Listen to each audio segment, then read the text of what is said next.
superb. Just when he was in the mire, he finds a double-double. Double 12. Yes! Get in there, Lee Cox. Tops to finish with a flourish for the match and for a superb win. He may be panicking now.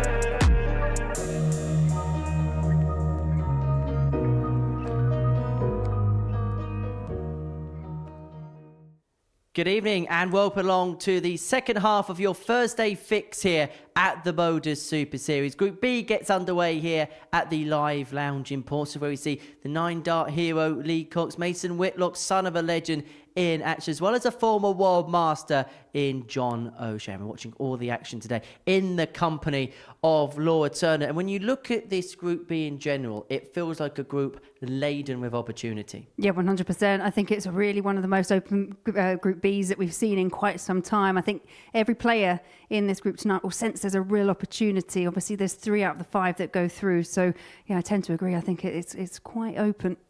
This is the second group that we're going to be watching today. Group C got underway this afternoon, and it's Andy Hamilton, the Hammer, that won 5 out of 5. He completed the card. At times he had to ride his luck a little bit, but it's interesting he was posting on social media after the session that he's playing with a real smile on his face at the minute. Yeah, absolutely. But that smile quickly turns into a snarl because Andy Hamilton really looked focused at really key moments throughout today. And, you know, he really channeled that focus and concentration in the right way. And as you say, came out to top of the group, ran through the card, 5 wins from 5 in a really, really positive place.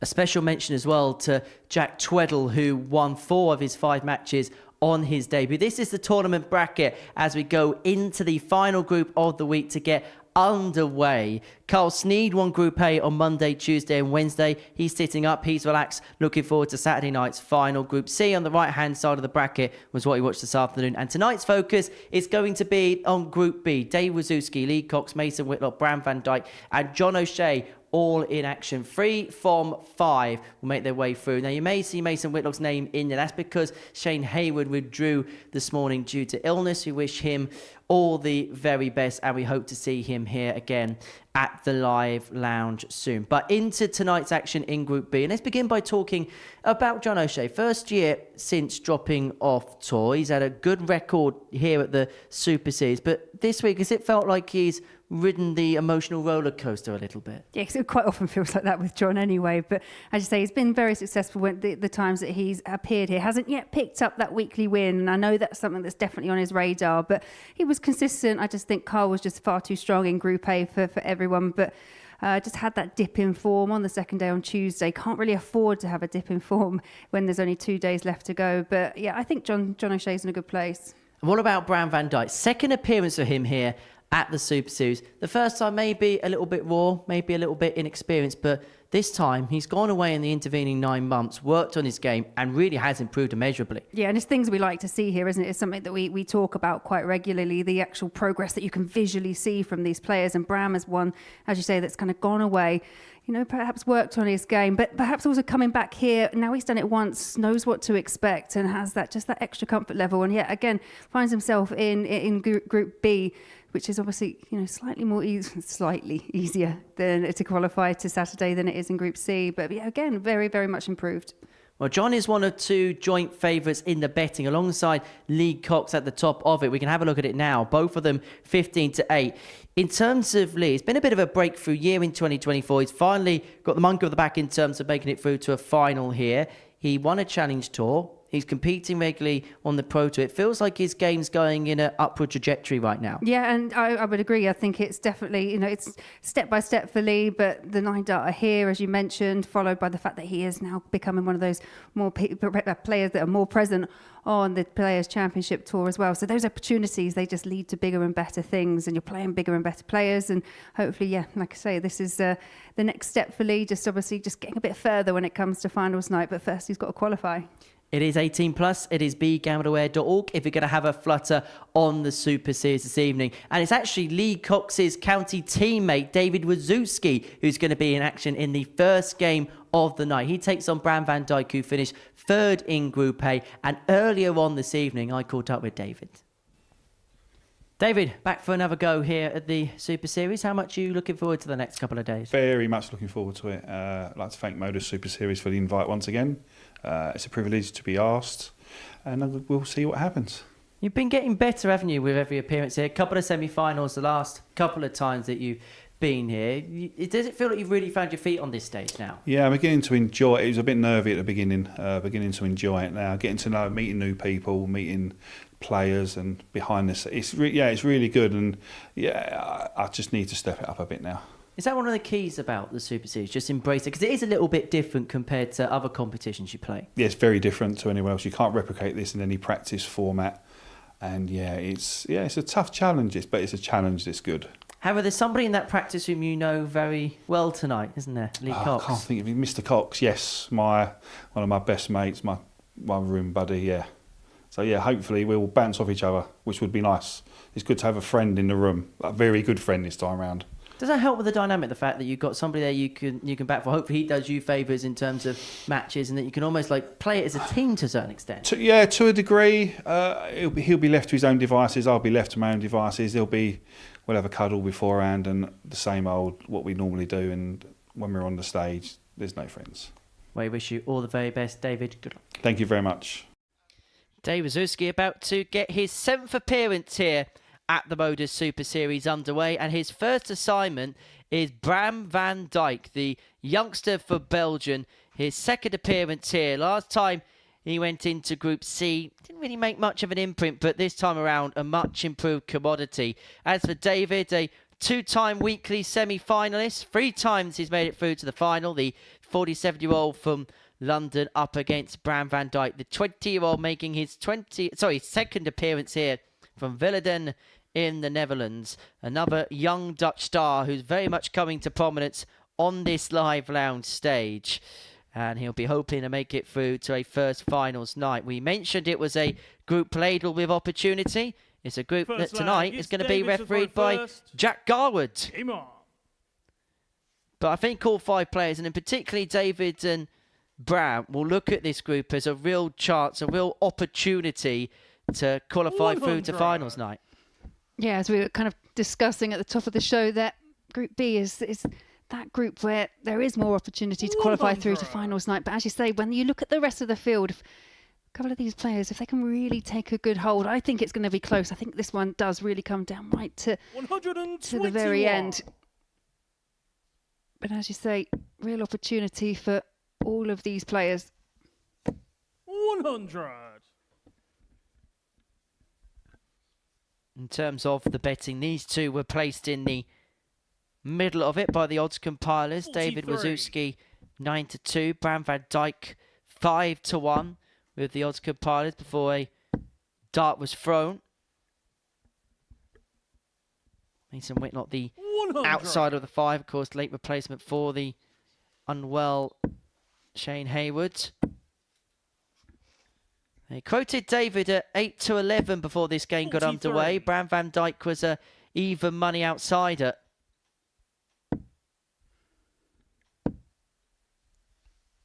Yeah, and I think 123. potentially that the market's looking at it that way just because of the fact that Dave's been here. As you say, this is his 7th appearance, and last time when Bram was here, 81. didn't manage to qualify through. But 78. I think, as we said, he's just a much improved player. Bullseye. For the breaker throw in the opening leg, he rectifies the situation well, following the stray into the treble 4 with dart 1. And Van Dijk finds himself one up. Bram to throw first. Game on. 15 darts, not a bad way to open up proceedings. 136.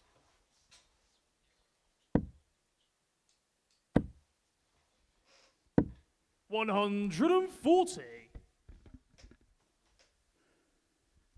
Yeah, those previous 6 appearances for Wazzy 96. has managed to make it through the finals night on 3 separate occasions. As you say, I think in a field like this, when you have had that success, when you have made it through the finals night, this is the one you want to take. But as I say, I think it could be tight. Well, David's beginning to get a knack of the live lounge. His last 2 appearances 81. have seen him get to the semi-final stage. And in fact, the last time he was here was in a week that involved Lee Cox. That was the week that Lee hit that 9-darter. He got through to the semi-finals, as did David Evans. In the end, it was a week that was won by Paul Hogan. Sebastian Wawrzewski Bolt losing out in the final of that particular week. That was Series 8, Week 6, and that was back at the beginning of July. 59. Bram, you require 144. Yeah, David and Lee Cox found themselves in the same group on finals night, and it did go the way of, was he? 46. David, you require 90. I'll say it's a long time ago. Well, it feels like a long time ago, but that was the week England played in the final of Euro 2024.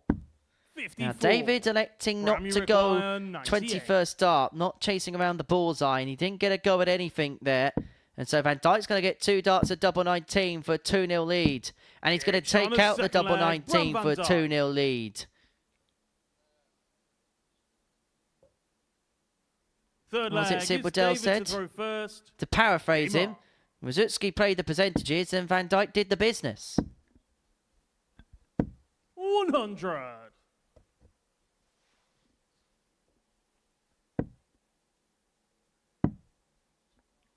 I've been speaking 96. to a lot of people this week about Bram, and the one thing that everybody says about him is that action and how it's almost to die for 60. to a certain extent.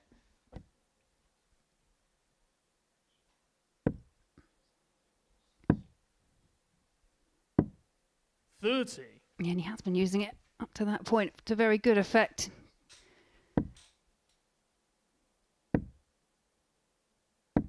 $45.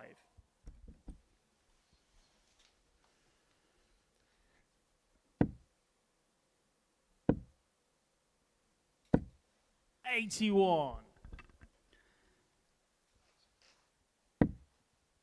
Yeah, was he just not quite found his range 58.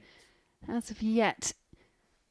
And sometimes when you do come into this midway point and you're playing against a player that's obviously had some success up on the Super Series stage already this week, you can see this. We saw it in the opening 2 matches earlier on today in Group C. 81. One thing Bram is very good at is getting better as the leg goes along. His setup play is usually superb, and he's going to have to set up the situation from here. 74. And set up he will, leaving himself on tops for the double breaker throw. If Wawrzewski cannot take out the 157, the 60 is in, so it's treble 19 to give himself a dart at tops. Not to be on this occasion, and so Van Dijk gets 3 in his hand for a 3-0 lead. Great guy, cannot use it, double 10. 20. Doesn't go, Wawrzewski's going to get his first dart to the double in this contest. Yeah, and you feel he needs to punish, goes high.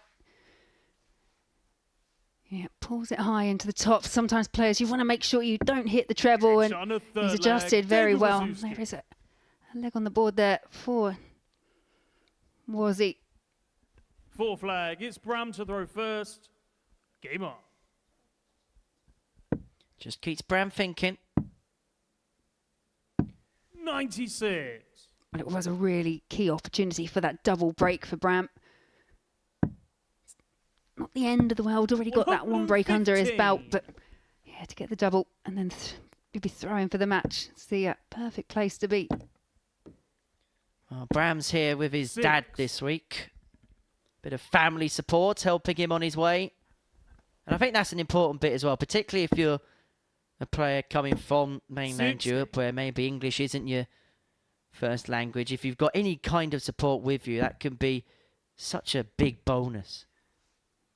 Yeah, absolutely, especially as in the case of Bram, you're here the whole week as well. Just having that kind of company, someone to talk to after you've played your matches, moral support, as much as some kind of companionship as well. There are a lot of times where the players will spend time with one another after a session ends. 39. But sometimes just having somebody that you know is in your corner, that's a mate or a family member, can just add something just a little bit different. Almost 68. take your mind away from the job in hand as well, which is probably as important as getting to work, knowing when to switch on and switch off. 58. David, you require 118. And the job here for Wawrzewski is to come back from 2-0 behind to level up at 2 apiece.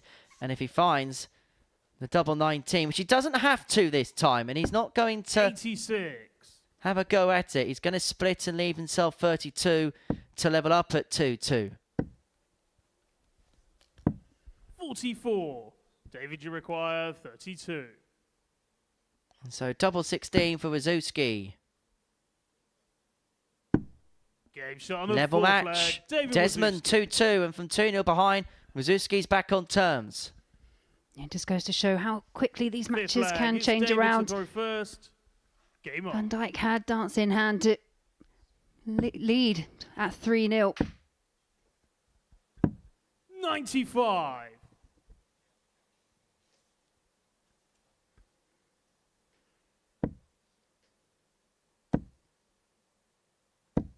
$60.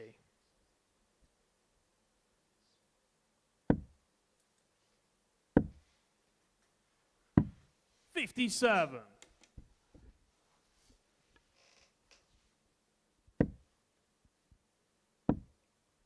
Well, there's a real possibility here that Bram could 95.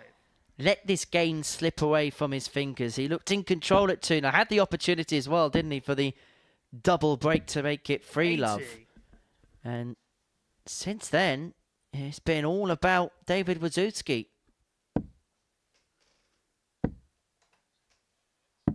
Yeah, it's kind of getting over that. You have to find a way as a player. You don't have a lot of time up there. It's only a race to 4.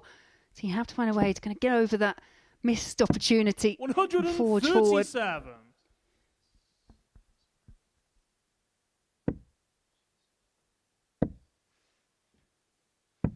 $137. David, you require 132. And there's one. There's 2.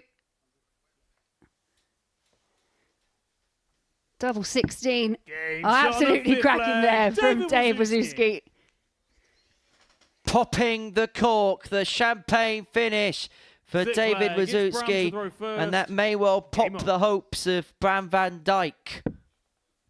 Maybe not pop goes the easel, but pop goes the Dutchman. 59. Yeah, after those tentative opening couple of legs, 100. Dave Wawrzewski really has settled into this match.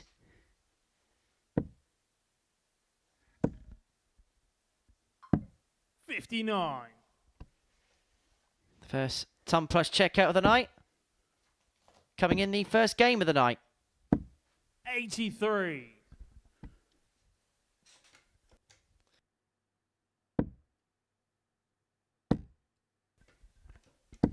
$100.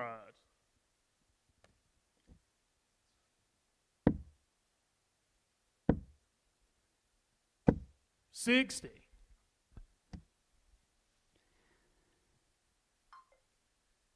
Oh, a bit of a chance here for Bram van Dijk. Just a bit of a distance between himself and Dave Wawrzewski. 100. Well, Van Dijk hoping that David cannot conjure up something 6. big and is unable to find a treble with that turn. And so Van Dijk has got 6 here for 183 to take us all the way to a deciding leg. 99.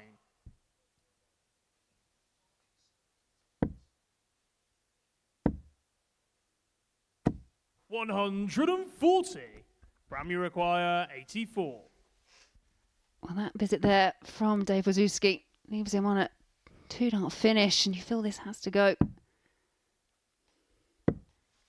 49. David, you require Van Dijk 58. unable to locate the bullseye. Wawrzewski for the match. He was 2-0 behind. Good He's shot. reeled And off the 4 on the match, spin. David Wawrzewski. And he gets the better of Bram van Dijk by 4 legs to 2. And that 1-3-2 in the middle of the piece to move himself 3-2 up may well have been a dagger blow to the Dutchman. Defeat for Bram van Dijk to start the night, but delight for David Wawrzewski. Coming up after the break, it's going to be John O'Shea up against Lee Cox.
Welcome back to the Modus Super Series. So before the break, David Wawrzewski got the better of Bram van Dijk by 4-2, averaging 86.5, 4 out of 6 on the finishing. He had trailed 2-0 in that match before running out a 4-2 winner against the young Dutchman. Our second game sees Lee Cox and John O'Shea go toe-to-toe. John's been with us since Monday morning.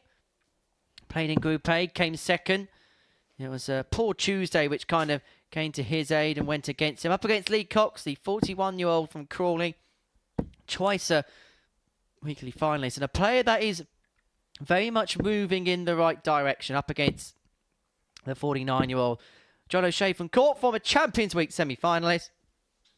And looking to get back there. However, there is a quirk about John O'Shea's Champions Week appearance, because that came as a runner-up, or as one of the best runners-up, because that was the series that kind of straggled either side of Q School, and so players that won a tour card, of course, instantaneously become ineligible to play in this competition. And because John's average when losing in the final to Scott Taylor was good enough, he managed to get an invitation through. But for Lee Cox, he's been picking apart different milestones over the course of the year. Winning that Challenge Tour title, he came close at Q School. Hit a 9-darter here last time. Broke the Saturday night curse. But you sense the next step now for a player as high up on the Challenge Tour order of merit as he is to win a week. 55. Yeah, absolutely. He's currently sat 9th on that Challenge Tour. 58. And that is no mean feat. When you look at what we saw earlier on already tonight from Dave Wawrzewski. Dave Wawrzewski's down at 154. John O'Shea himself on the Challenge Tour is at 38. So it just shows, kind of highlights those inroads that you were talking about, the kind of progression that he's made this year. 78. Well, you mentioned Lee in the Pro Tour. Since winning that Challenge Tour event, he's pretty much been a 85. regular in every single event. And some of his draws, it has to be said, have been at best horrid. I mean, these are in his last 4 Players' Championship events. Luke Humphries first round, Michael Van Gerwen first round, Gary Anderson first round. He did have darts to beat Anderson. And actually, Gary mentioned in his post-match interview 55. when he won that day that was probably his hardest match. 54. And then yesterday, after beating Callum Goffin, he lost out to Nathan Aspinall 6-2. And against John O'Shea, he trails 1-0 with a break, because that's a 14-darter for the Joker, who's not joking around and not messing around on this Thursday night. No, John O'Shea, saw him 43. briefly in the interval between Group C and this Group B, and this is definitely one of those titles, well, on his radar. 83. He wants to be able to pick up a weekly win here. He's also fully aware that out of the 3 previous appearances, he's always made it through to finals night, and it's definitely a record that he's going to want to maintain. It's always interesting when you speak to John O'Shea about the sport. First things first, his adorning love for the game doesn't wane. But I think he's also very honest and philosophical about what the sport means to him and what he would like to do as well in the sport. That he still feels like there's something major still to happen in his career. He doesn't know where, he doesn't know when, but he still believes there's something more big, just like that World Masters win, in his locker.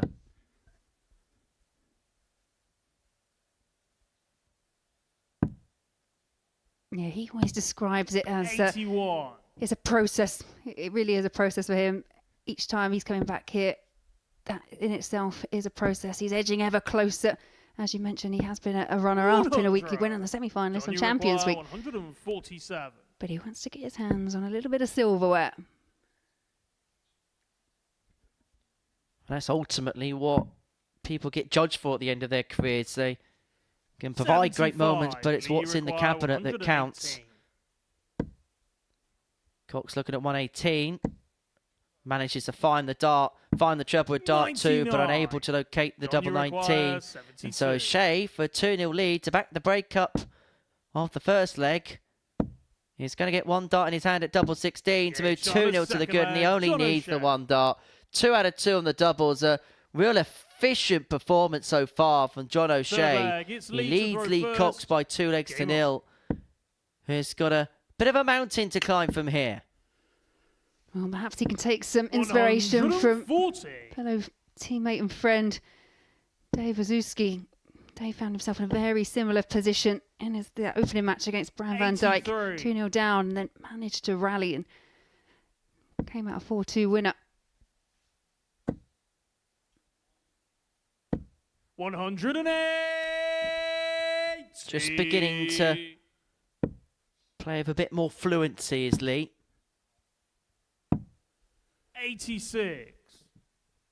Yeah, sometimes, as I mentioned previously, you just need that leg or two to warm up to the occasion. You want to go out there all guns blazing, but 79. naturally, first games here at the Super Series, just you can forgive yourself a couple of dodgy opening legs. Well, if it is a group where you can be 97, given a you bit of require time, it is Group 102. B. However, you don't want to be languishing like Mike Warburton did last week and try and find a way out of it every single 62. time. Cox has left himself on tops after 12 to get his first leg on the board. 130. Lee require 40. Game shot on a third leg. Lee Cox. Yeah, confidently taken. Great response there from Lee Cox. Out in 13 darts.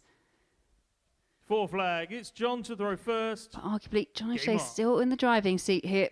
He's found a breaker throw already and just needs to hold on when it's his darts. Easy for me to sit here and say that. 134.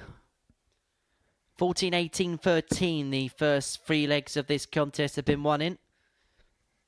It's been a steady night so 97. far. If the truth be told, it's been a steady week without much spectacular until Jack Tweddle turned up here earlier on this afternoon and then 140. made the Modus Super Series look like mincemeat for the first 4 matches. He was running at a 99 average 100. until the final game against Andy Hamilton, where he'd led 3-0 and then spurned it to lose 4-3, but in a very good position overnight. We'll watch that again tomorrow 45. from 1 o'clock. But O'Shea here, because of that slits, left himself on 182, and if Cox can find a couple of trebles, which he's unable to, he would have left himself first to 58. finish to level this game back up, and like you were saying, follow a similar pattern to David Wawrzewski in the previous match. 100.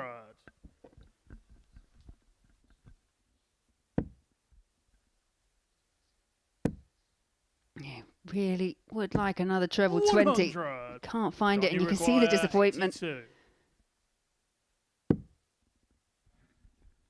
Here's a 3-1 lead. 1 dart at tops. 62. And the first dart You that require John O'Shea has missed at a 146. double in this match. Is it going to be punished? Not this time. Cox couldn't find the second treble. And so O'Shea will have 3 in 90. his hand at double 10 to Johnny move 3-1 to the good. require 20. Yeah, you can totally understand why he stayed at that treble 20. Such an open bed, so inviting, but just couldn't quite find it. Shot But on the fourth John leg. O'Shea John O'Shea. finds the double 10 target and 3-1 up. Fifth 1 leg. away. It's Lee to throw first. Game on. Well, picking up his first win. 100. Following this one, we'll see Mason Whitlock for the first time this week, coming in as a late replacement for Shane Hayward, who 100. unfortunately had to withdraw this morning due to illness. We wish him all the very best heading forward. And he'll take on David Wawrzewski, who's already a winner tonight. There is a possibility that 83. David could move on to 4 points in this group before anybody else has been able to play 2 matches and take an early ascendancy in proceedings. 140. And it may well be in a few moments' time that he plays that match, because O'Shea is just beginning to go through the gears a little bit. He's averaging 95 in this contest. It's been a really 100. good performance out the bat here for the Irishman. Yeah, I agree. Yeah, also 3 from 5 on the double, 60%. Just been really steady from John 100. O'Shea.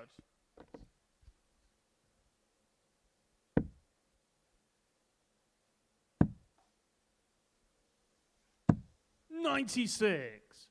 John, you require 160. Well, this would be some way to see the match through. Trouble 17 would have given him a dart at the ball, and so for Lee, He's going to get one chance to rectify his situation.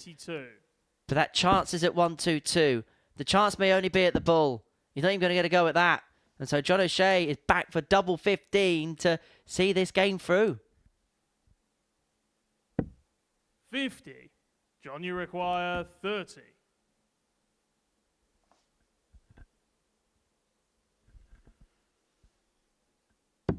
Game shot. Yeah, and it is John O'Shea. He does find the target. Maybe a slight miscount, but all academic in the end as he does find double 15 and runs out a 4-1 winner over Lee Cox. An impressive performance from the Irishman that sees him secure the first 2 points. Well, do join us after a short break as we will see Mason Whitlock take on Dave Wawrzewski.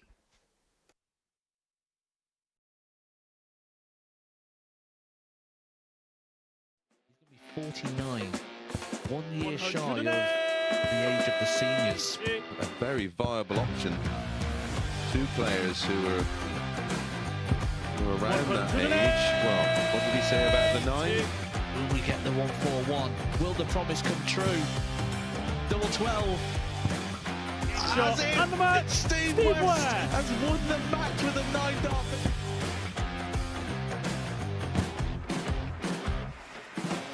Harrison has kicked off the last leg in perfect style.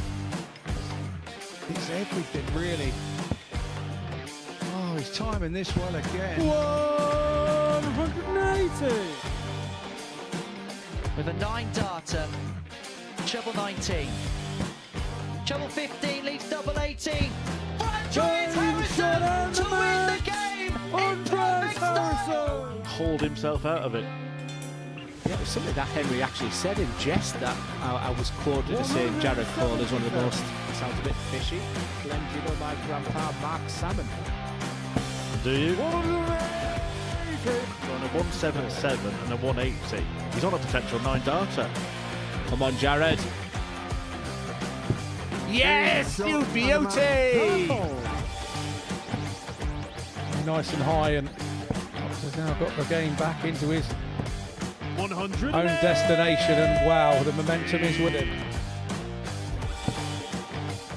Here we go. 108. I wouldn't have said it. Don't jinx it. Yes. Yes! Double 12! Yes!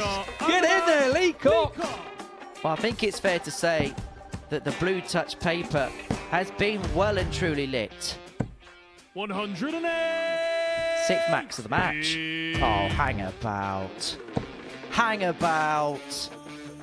It's getting ridiculous now. Can Tommy Leishman give us back-to-back 9-darters in back-to-back games? He could, you know. He could, you know. Goodness gracious me! Tommy Leishman. Back-to-back 9-darters!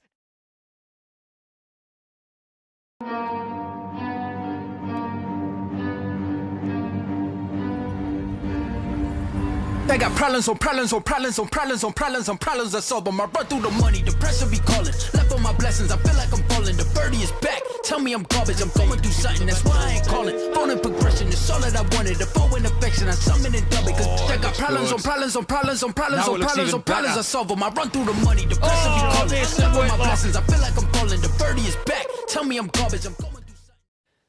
Mason Whitlock in as a late replacement for Shane Hayward, who had to withdraw through illness earlier on this afternoon. So effectively a free hit for the apprentice. A bit of an advantage due to his locality, the fact that we can call him up at the last minute to fulfill his obligations. But he's here to win. And this is a first time in Group B for the 21-year-old. His third weekly appearance here. And he's taken on David Wawrzewski, who has already won tonight. He beat Bram van Dijk by 4 legs to 2.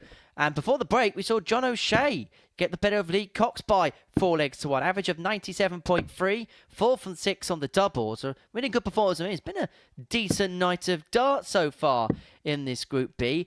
And we're intrigued to see how these two go along here. David, an opportunity to go 2 wins from 2 to really stamp his authority at the top of the Group B table straight away. Whereas for Mason, I wonder how he'll treat this opportunity, because there is an air of free hit, because 24 hours ago he wasn't expecting to be here. Yeah, absolutely. I was, funny enough, thinking something along the very same lines. 94. Quite often the players, they'll know that they're playing in the series quite a long time, beforehand. On the one hand, that gives you all that time to prep and get yourself match ready. 59. But on the other hand, it probably does kind of linger in the back of your mind that you've got it coming up. You could build it up to be something absolutely massive. And then by the time you get here, you're probably like mentally exhausted 95. From all of that process. So, yeah, absolutely. For Mason Whitlock here, a bit of a free hit. Trying to be the Denmark of darts is the apprentice.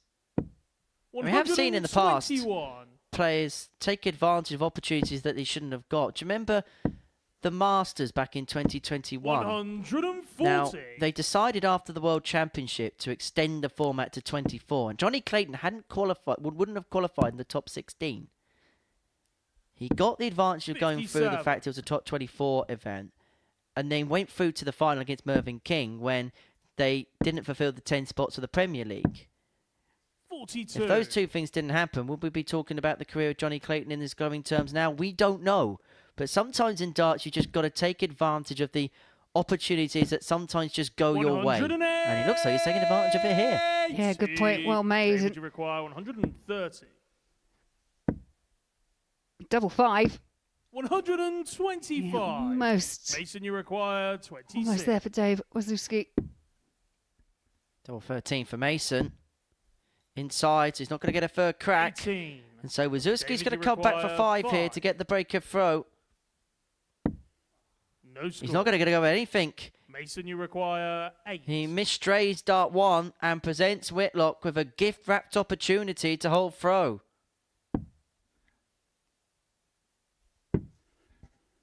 Is that awkward? Yeah, just moving across the oche and does find a way through. Mason Whitlock. Mason Whitlock manages to hold on to throw in the opening leg. Second leg, it's David to throw first. Game on.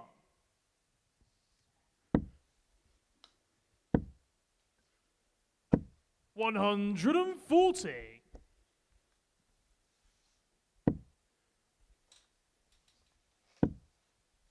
Steady start here for Wazzy. Just having a look at Mason's form when it comes to the Dev Tour. Bit up and down this year.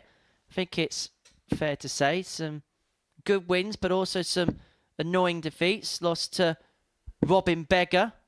That's the name of the player, by the way, of Germany. But has also been up against some of the bigger names at 100. The Dev Tour level. Dylan Slevin, he lost 4-1. He's playing the last round of Development Tour games against Nico Springer. 140. But I think one thing for Mason to take himself to the next level is possibly putting some points on his 97. His numbers, putting maybe 2 or 3 points on it. There's an innate ability there, but I think it's what we say about a lot of players. It's just finding that consistency. Yeah, we've seen signs of the levels that Mason Whitlock can play at. But as you say, it's just 64. Like with many things, but consistency really is key. 48. And hitting doubles is key in this game. And Wawrzewski's missed 3 attempts at them so far in this contest. And he could find himself 2-0 down.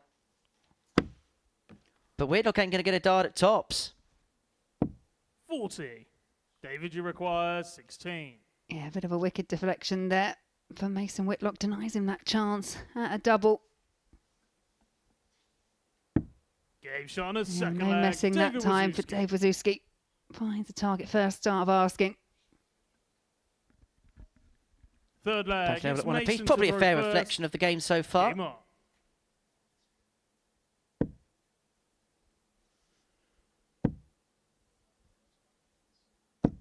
$180. Yeah, Mason Whitlock kicking off there with his second maximum of this match. 51. His power scoring hasn't been bad whatsoever.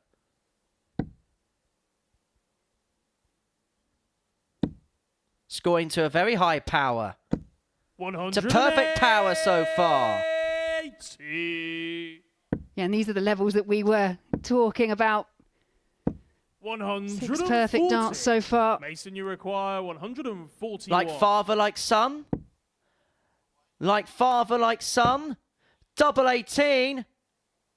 Mason Whitlock hits the 9-darter. Mason Whitlock. Here at the Live Lounge. Like father, like son. Perfection for Mason Whitlock to move him 2-1 up in this contest and to Fourth nail the flag. 9. It's David The to throw apprentice first. has nailed the Game on. 9. Yeah, arguably the apprentice very quickly becoming the master. 55.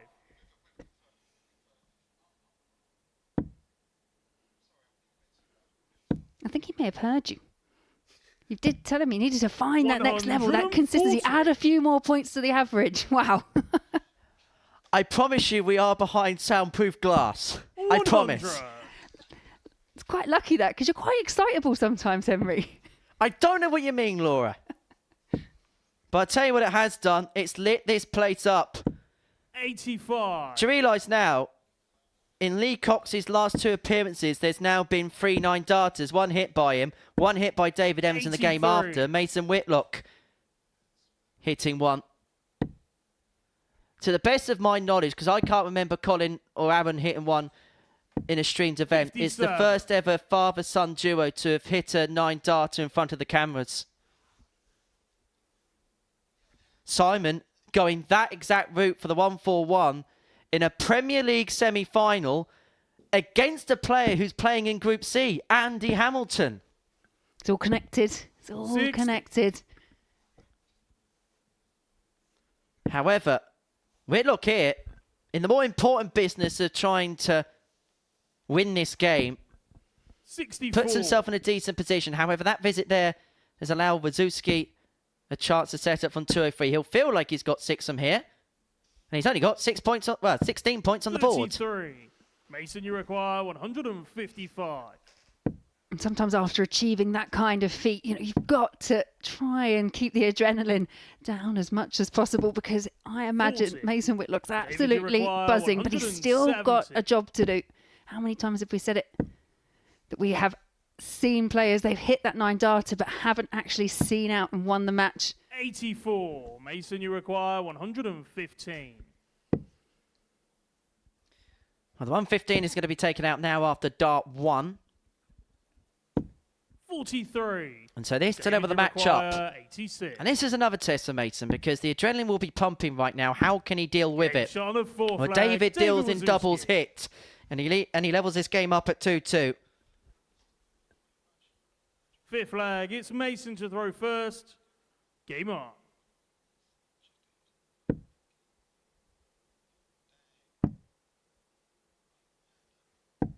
$57.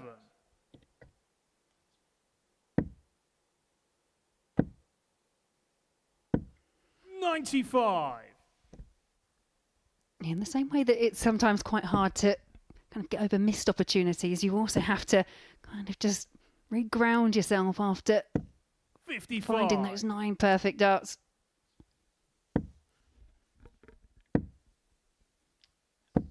And there is a weird, twisted feeling about it as well, because as great an achievement as it is for Mason, everybody in that practice room will know what has happened. And it will instantaneously 134. almost switch them on. And what we might see for the remainder of the night is an upping in standard, which was decent anyway, 56. because of 1 leg of darts. Well, as you mentioned, Lee Cox has hit the 9-darter himself, and he is 140. coming up David, you next. require 170. Is it greedy to ask for a second one? As it's happened before, I don't think it is. Oh, I don't care. 60. Mason, you require That's the 14th 115. 9-darter, incidentally, in Super Series history. Whitlock, again, persevering on the boards on the 115.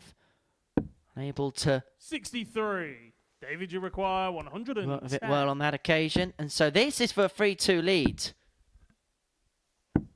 78. Mason hasn't won a leg Mason, since you the require 9-darter. 52. No, but a good chance here. Would be a holder throw. So same target now for Mason Whitlock. 20. David, you require 32.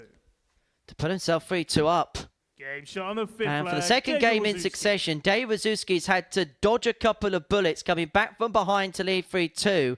And he has the darts to win the match against Mason Whitlock, who ever since the 9 has felt very benign.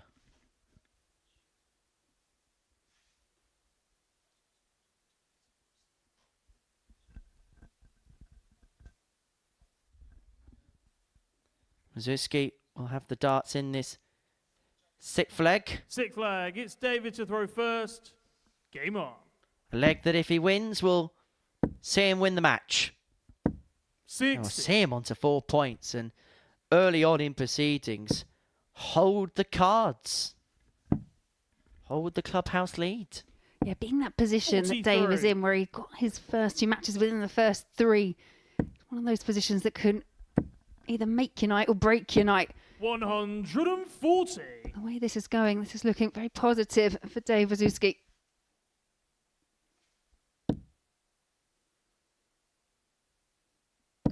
$125.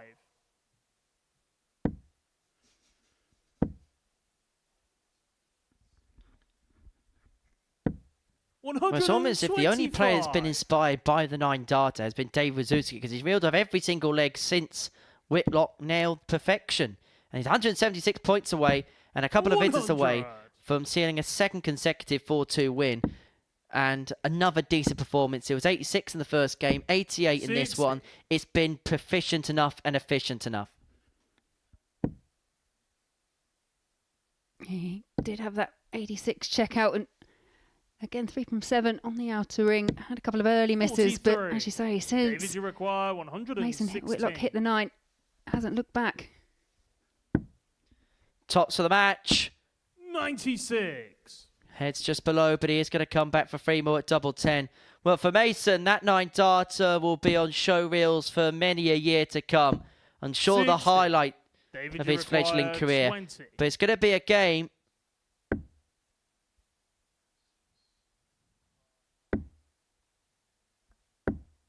No That's score. not won by David Wawrzewski Mason, you yet. require 130.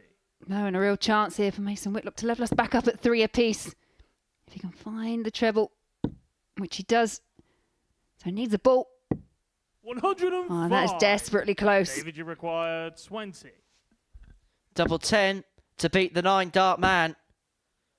2 5s. 15. He is now Mason, you require 25. missed a handful of match darts, and it's handed the opportunity to Mason Whitlock. Double 8 to take us all the way. Shot on a sixth And we leg, go to a Mason 7th and Whitlock. deciding leg. A game which has quite literally had everything is going to get Seventh its and crescendo. final leg. It's Mason Whitlock to throw with the first. darts Game on. to claw himself out of a game that he's hit a 9 darter in. Yeah, and this kind of highlights that brutality that darts can be for players 58. sometimes. Dave Wawrzewski 5 points away from being back in the practice room with 4 points to his name, and now another 83. 501. And Mason Whitlock has that advantage of throw in this deciding leg.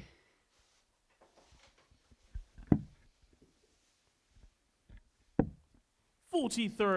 Well, I imagine a lot of you are tuning in to us on the back of hearing and seeing of Mason Whitlock's 9 darter. 100. Welcome along to Group B here at the Live Lounge in Portsmouth. It's the third match of the evening session. Dave Wawrzewski against Mason Whitlock, tied at 3 apiece. David's already won a game this evening, 4-2 against Bram van Dijk, whilst this is 59. Mason Whitlock's first fixture of the evening. The game sandwich in the middle of this one.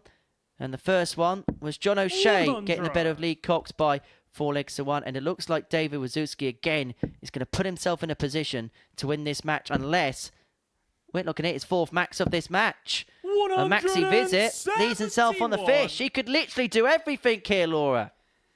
Yeah, what a way to polish off a match.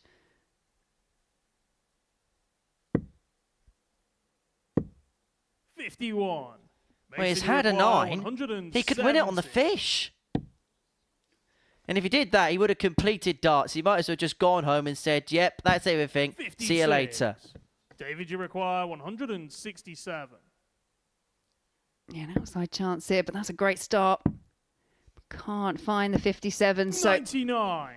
Mason, you require back to Mason Whitlock. 114. It's a contest that will go down in Super Series history, no matter the outcome. And the outcome may well be a David Wawrzewski win. Whitlock's had his chance to win the game. Wawrzewski's missed a handful of darts to win it himself. He's going to get one more at the ball. And Wawrzewski beds the ball. Whitlock may have got the 9, but it's Wazzy that wins the match. A superb contest, which has given us our 14th 9-darter here in the Super Series. Mason Whitlock had his moment, but it's Wawrzewski that has the points. He moves on to 4. He moves top of the table. But for Mason Whitlock, a moment that he will cherish forever. A 9-dart leg at the Live Lounge. Coming up after the break, Bram van Dijk up against Lee Cox.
Mason Whitlock kicking off there with his second maximum of this match.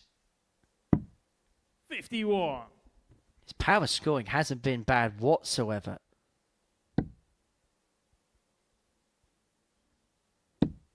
Scoring to a very high power. To perfect power so far. Yeah, and these are the levels that we were talking about. 6 perfect darts so far. Mason, you require 141. Like father, like son. Like father, like son. Double 18. Mason Whitlock hits the 9-darter. Mason Whitlock. Here at the Live Lounge. Like father, like son. Perfection for Mason Whitlock.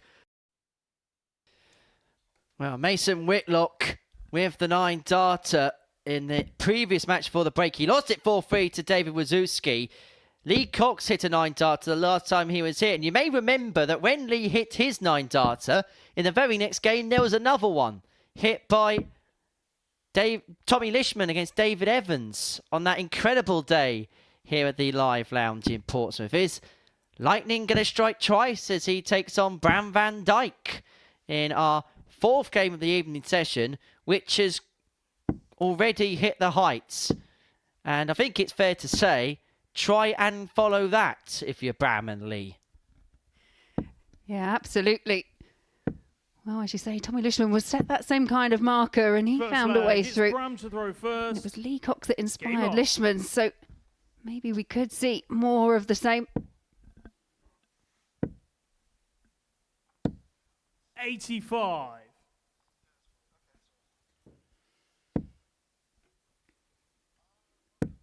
Both players looking for their 45. first wins of the evening. Van Dijk losing out 4-2 to David Wawrzewski. He had led 2-0 in that contest, whilst for Lee Cox, he got off to a slow start before then trying to get himself back into the match, but SHEA with an average of 97.3, 4 from 6 on his doubles to see through a 4-1 victory 46. in our second match of the night. Yeah, despite that 9-darter that we saw in the last match from Mason 60. Whitlock, you have to say the standout performance overall has come from John O'Shea in the win over Lee Cox.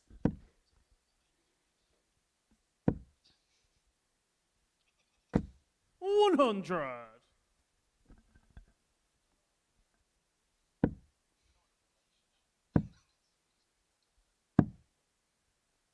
39.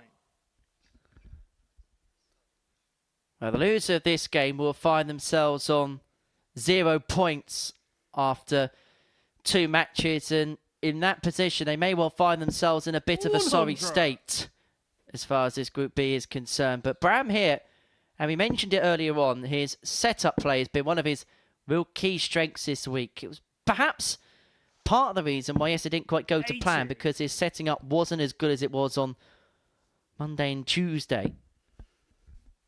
Well, we've mentioned obviously the improvement that we've seen from Bram from his first appearance here to what he's done so far this week. But again, it's just whether you can maintain that level for this elongated period of time.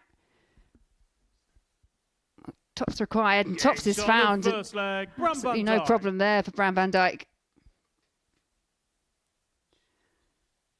Second leg, it's Lee to throw first. Well, it's quite the evening so far. The Bram van Dijk 112 joins the David Wawrzewski 132 and the Mason Whitlock 141 in the Ton Plus Club. 140.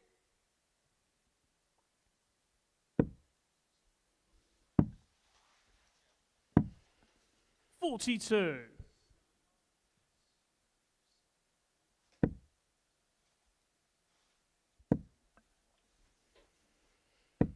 60. Well, let's have a look at that action of Bram van Dijk. It's just so fluent. There's not really much that could 41. go wrong with it. It's almost the type of action, if you were a coach, that you would teach a player from the get-go. Yeah, there's very little movement. It's very fluid. 43. Things just aren't really going to plan so far for Lee Cox tonight. Yeah, it's just almost one fluid 140. motion from the actual release of the dart to collect the next one, straight back up, release and collect. 60. Well, Lee on 198, only punishable by Bram with a couple of trebles. 108. And he finds 3 of them. He leaves himself on a 2-darter, and all of a sudden this leg has a completely different complexion, and Bram is threatening the break. 42. Bram, you require 98. And Lee Cox, not much response there.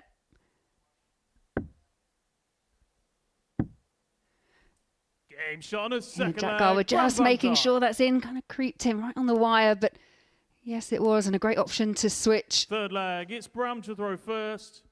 Game on. Well, it's the second time that Bram van Dijk has taken out that 98 finish this evening and tries by different routes. It was the 140. direct treble 20, double 19 in his game against Wawrzewski. That time finding the treble first dart and deciding to split 100. and hit the double 14. So far, this game has echoes of that opening match that Van Dijk faced against Wawrzewski. Ran into a 100. 2-0 lead, had darts to make it 3-0. Couldn't quite convert, and then the rest was all the way of the Londoner. 140. Well, Bram is playing really well here, averaging 95.5 so far. For Lee, it's been a bit of a slow start, kind of following the same pattern of his 72. match against John O'Shea in match 2.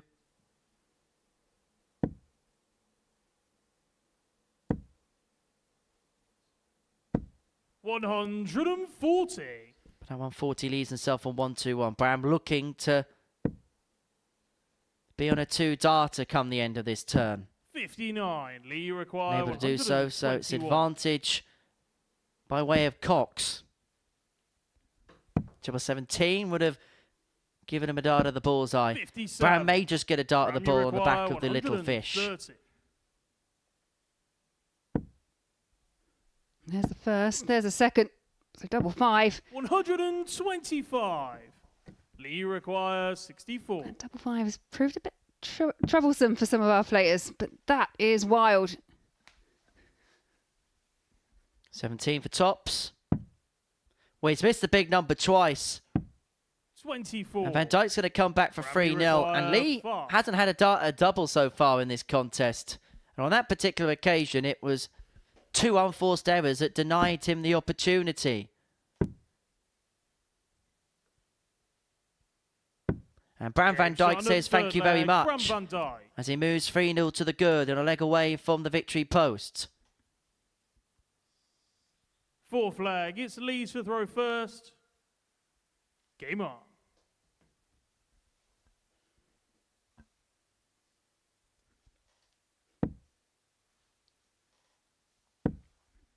And if Lee loses this game, it's going to be 60.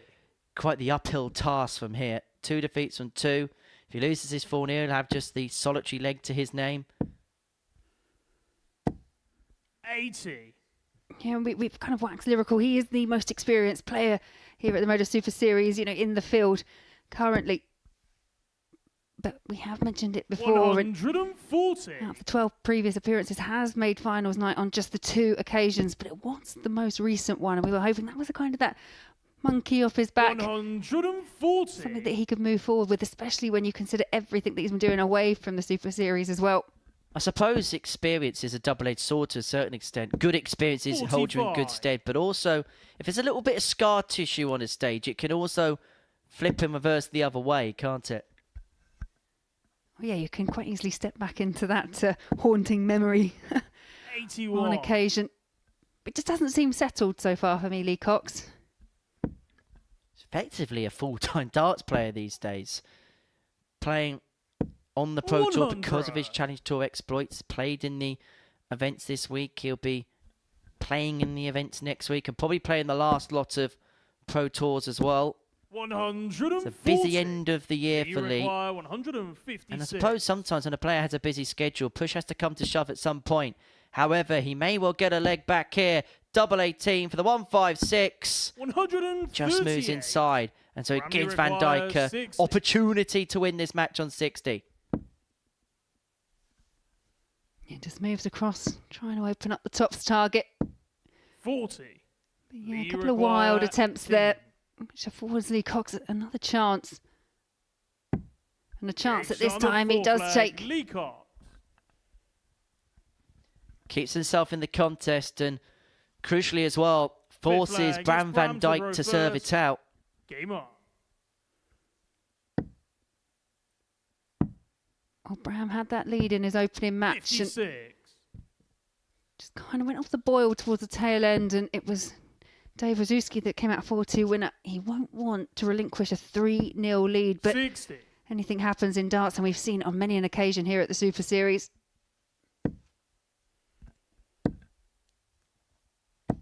$140. However, Bram is scoring to a degree where he's always going to put Lee 58. under pressure. Oh, you look at his numbers in this match alone. 180, but 5 140s. 4-ton pluses. 96. Just constantly asking questions. And at the moment, Lee Cox hasn't been able to provide the answers. It may well be back-to-back 4-1 defeats for the Challenge Tour winner from early on this year. Bram van Dijk has got 6 on this position to get his first win on the board. 125. Yeah, that was a superb adjustment. You could actually see from his expression, disappointed the first one went in the 5, but managed to back it up with 2 treble 20s, and now down to a 2-dart checkout after just 12. You require 84. 6 darts for the match. And to round off a really good performance, double 12 72. does not go. And that would have been for an average in excess of 92 if it did go. Yeah, Lee Cox 133. just has to hope now that he gets an opportunity to come back to the board. 3 more in hand at double 6 for Bram van Dijk to eventually cross the finishing line. No score. Making hard work of it. Lee require. And he's 50. allowed Lee back in. 2 in his hand at double 16 to bring it back to 3-2. 18. Cannot find. And so this for Bram to eventually get the job done.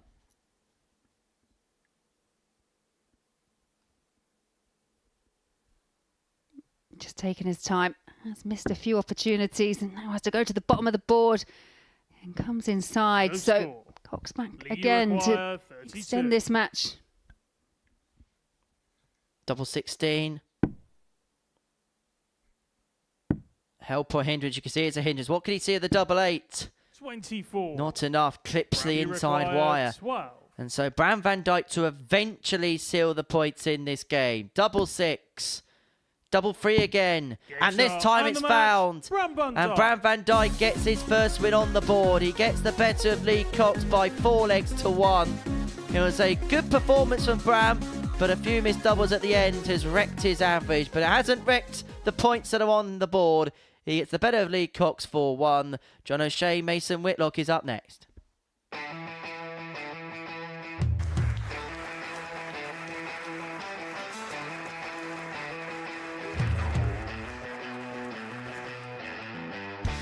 Hang on a minute. Wow! Oh my God! Well, that's £100 down the drain already. Itching to hit the 180. He's gone for the maximum.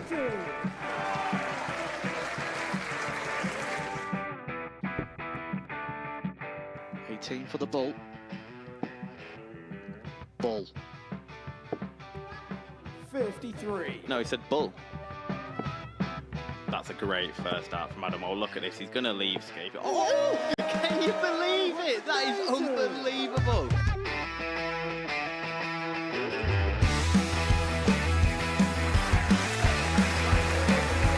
Get match darts to put his team into the final. And through to the final they go. Charlie Murphy has hit the match-winning dart on both occasions. Double 4 for the title.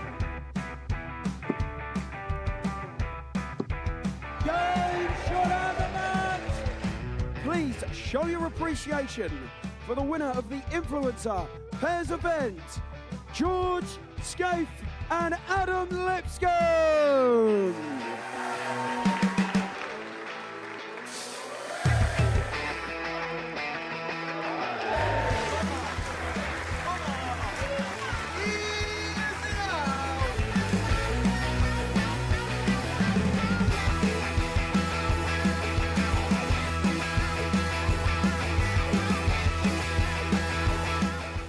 He seems to be out. That's what he is. Charlie Murphy. A couple more visits yet. We're not going to need that. No Bosch. Pie face is through. And he's absolutely buzzing. It was a game that Pie face dominated throughout.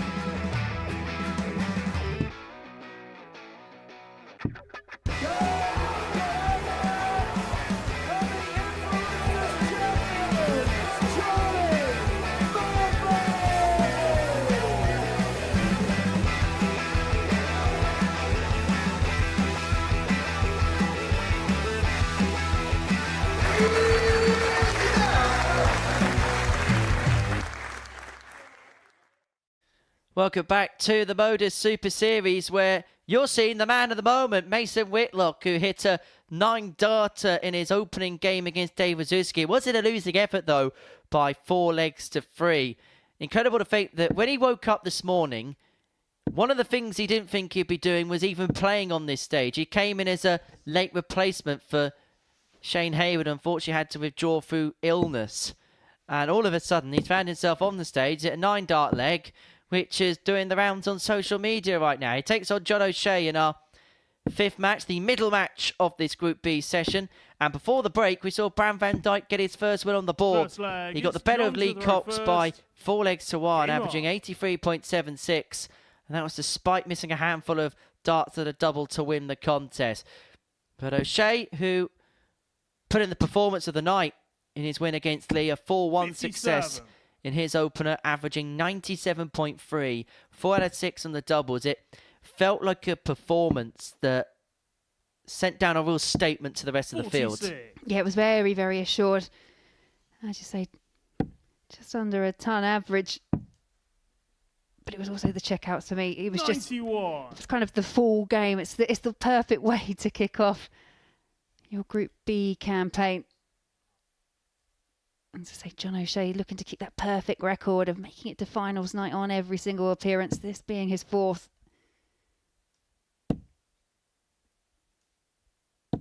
$100.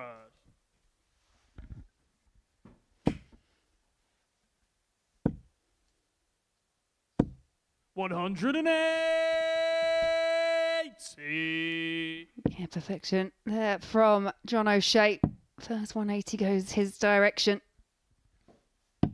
134. Playing like a man with real poise and purpose this evening. Not that he wasn't in Group A, but he just looks more zoned in and honed in on the task. He's left himself tops after 12 to take out the opening leg. A bit of a flyer there from Mason Whitlock, but 85. John, you require resets and adjusts well, but it's John O'Shea here in the driving seat. And he just sneaks in the corner, but it doesn't matter where it goes as long as it goes in. O'Shea won up 14-darter to kick off the contest. Second leg, it's Mason to throw first. Game on.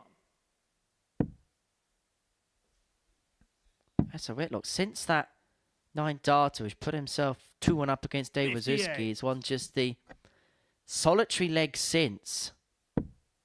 And I'm going to possibly say something that sounds ridiculously stupid here. So, normal Thursday night? Friday night? Saturday night? I'll take that with a pinch of salt. 60. But there's almost a weirdness about the fact that because Mason Whitlock did it in his first game of the evening, he could think about that all night. 100. And it could play on his mind. And yes, it's such a great moment.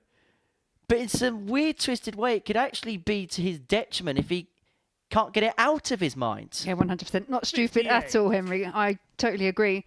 I think in the same way that we try and say about players that they have to forget that bad performance, those missed opportunities, you also can't cling on to the brilliant moments throughout the rest of the evening unless you can use it positively, because the chances of replicating that again tonight are obviously quite slim. It's about the 501 points that are in front of you at the time, not what's happened before, not what's going to happen after. It's each leg as it comes. But it's easy for us sat up here in a commentary box. Absolutely. 32. And I suppose it's another part of the experience of Mason. And we've been saying that the story of his time here has been about gaining experience. Still only 21, still learning 95. about the game. John, you require 89. And so it's something that he's going to have to learn as time goes on. This is for back-to-back 14-darters. 73. Doesn't go, but there wasn't a necessity for it to go with Whitlock back on 185.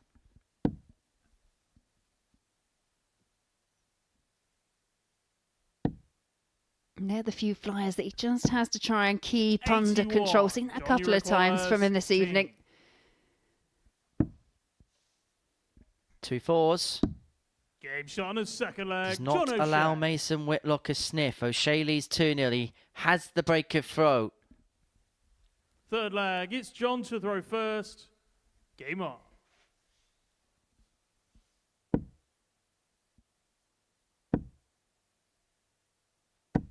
$81.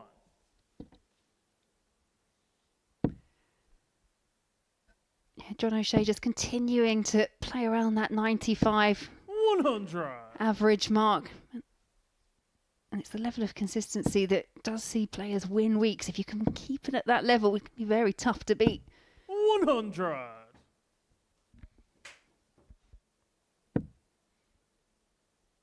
O'Shea, of course, a former World Masters champion. And whenever you speak to, or we get the chance to 96. speak to John, the pride and the beaming smile that comes from his face when he talks about that achievement. And one of the things he's 60. proud of more than anything else is some of the names that are on that trophy. And the fact that he's the first player as well from the Emerald Isle to lift that trophy gives him so much 44. pride. And in the years to come, when we talk about the history of that tournament, his name will always be associated with it. 60. Yeah, we were avidly glued to that World Masters, especially because my other half, Aaron, he was in that standby position for Lakeside, and the only way he wouldn't have got in was 77. if someone who wasn't already qualified won the World Masters. Well, guess what? John wasn't qualified, so let's say he wasn't the most popular person in our household. Even less popular was 60. Scott Waits, to be fair, because we were like, yeah, cheering Scott because he was already in.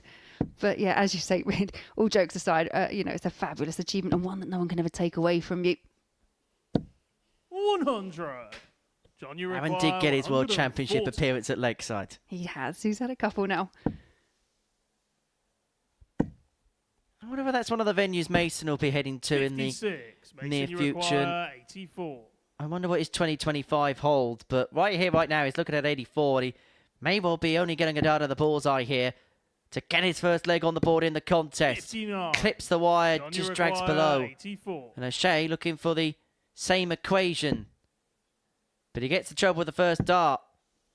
And now looking at double six to move Game 3-0 shot on up. the third leg, John O'Shea. Yeah, that bullseye attempt there from Mason Whitlock, the first he's actually had at a double in the Fourth match leg, so it's far. Mason to throw first.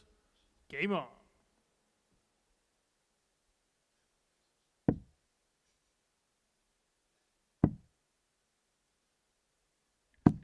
$96. Just feel like the next 12 months are a pivotal crossroads for Mason. 21 years of age now. He's got a couple more years on the 41. development tour. We'll go for his card, I imagine, at Q School in January. But if he doesn't get it, then there's so many avenues open for him. And it'll be about just trying to utilise them as much as possible. Maybe just getting himself out there in terms of maybe ADC and other such competition, or maybe a bit more of a regular basis in terms of ranking 81. action. Yeah, absolutely. I mean, we've obviously got the avenue of the WDF as well. Even if you don't actually do the full WDF tour, because there is, as you say, so much darts on offer. 136. Some of those tournaments, they can just be a really vital training ground for players, especially in terms of playing in different environments. The WDF tournaments, as we mentioned before, sometimes quite raucous, quite noisy, very, very different to, say, the development tour, the challenge tour. 139. That's a good leg from Whitlock's left himself on 70 after 12 to bring it back to 3-1. But O'Shea with a perfect turn there. He's also let himself on a 2-darter. This of necessity and need for Whitlock. Double 16, one dart in his hand, and he only needs the one to extend this game furthermore and to force O'Shea to serve it out. Fifth flag, it's John to throw first. Game on. Yeah, Mason Whitlock just showing some real composure there at 171. He was just had John O'Shea tapping on his shoulder, but 93. no panic from Whitlock.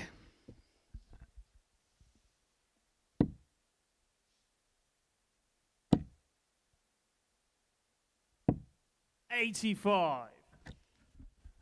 This our middle match of the evening session. Do stay with us.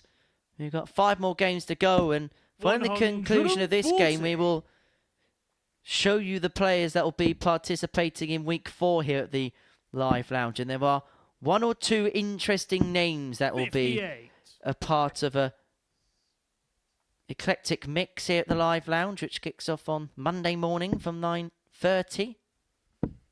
58.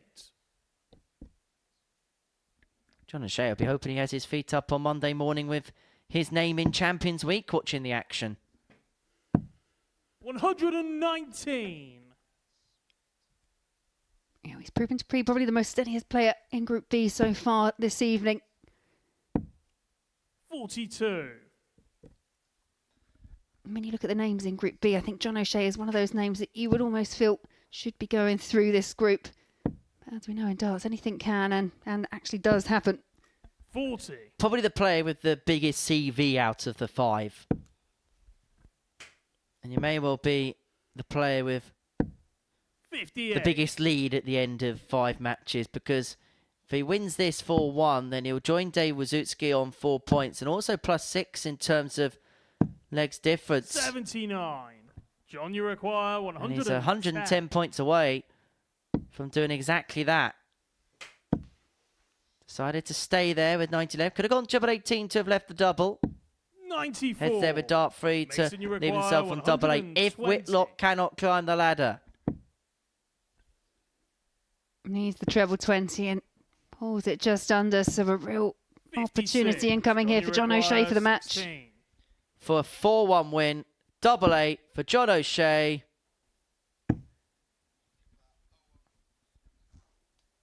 Doesn't like it. The angle's awkward. Shuffling one way, then the t'other. It's one of those hit and hope darts. No score. He's hit it. Mason, He's you hoped require it. 64. He's got nothing. And he may well be dragged further into the mire here. Remember, Whitlock had trailed 3-0. He's now back to 3-2. This game's back on throw. 6th flag. It's Mason to throw first. Game on. How quickly things can turn around in the sport of darts. So Mason Whitlock now throwing to make it 3 apiece. In a match that John O'Shea led 3-0.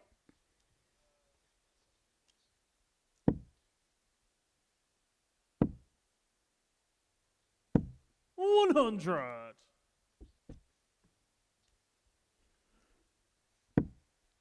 Yeah, I know when John O'Shea was here last, I think it was yourself, you were interviewing him when he kind of came forward and said that he had a bit of a health scare and he's been working on his fitness. And I know he said he's lost a substantial amount of weight already and he's really working on that side of his life just to be more healthy, more positive.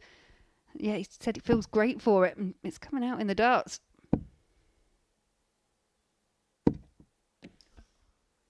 72. Well, that was like when you're at the fair and a bit of a whack-a-mole type dart where one's gone in and the other one's come out again. And for Whitlock, unfortunately, it was the dart that would have scored more that's come out.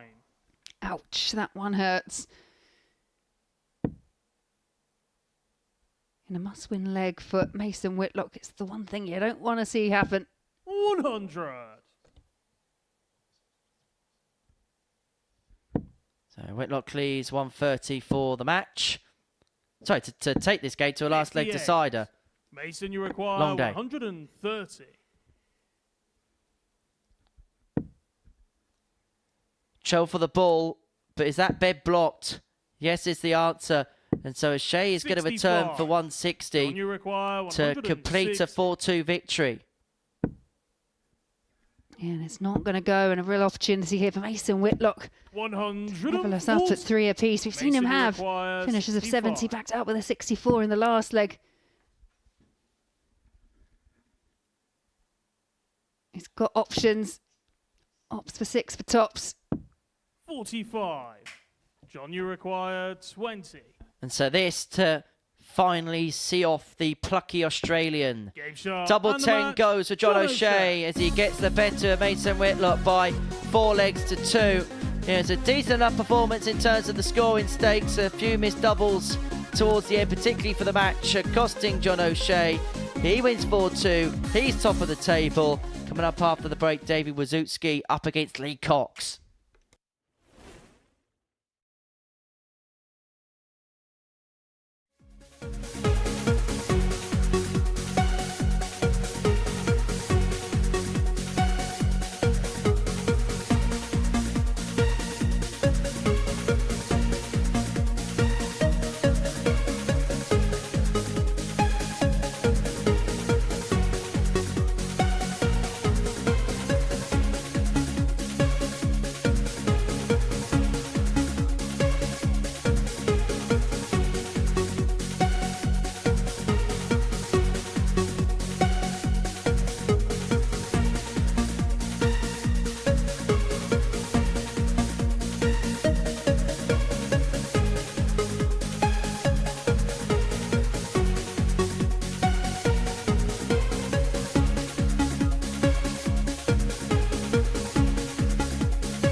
Welcome back to the Modus Super Series at the halfway point of this Thursday night session, and what an evening we have seen so far. Laura Turner's been watching every single dart in the commentary box. This is what we've seen so far. Two players find themselves on 4 points at the halfway stage. John O'Shea and David Wawrzewski winning both of their matches and both looking in fine fettle as well. However, the story of the evening so far is actually about a man who hasn't won a game so far this evening. Mason Whitlock, who in his opening game against David Wawrzewski hit a 9-dart finish. Laura Turner, what a moment that was. Yeah, and it was at a point really where we were kind of discussing the fact that he kind of needs to put a few points on his average. We know what he can do, and then he just strung together this perfect leg, which really came from absolutely nowhere, but just goes to kind of show what we're talking about. He has those levels, it's just finding them consistently. It's an amazing story of Mason because he came in as a last-minute replacement for Shane Hayward, who unfortunately fell ill. So when he woke up this morning, he didn't even know he was going to be playing darts today. And now he's got a 9-darter to his name. Yeah, absolutely. I think it's one of those moments, isn't it? His nickname, the apprentice, but very much the master when it came to that particular leg. Unfortunately, I think with the adrenaline and everything else, couldn't quite see him across the line. But yeah, what an achievement, perfection up on the Super Series stage. This 1-4-1 was taken out the same way that his dad Simon did so in a Premier League semi-final against Andy Hamilton.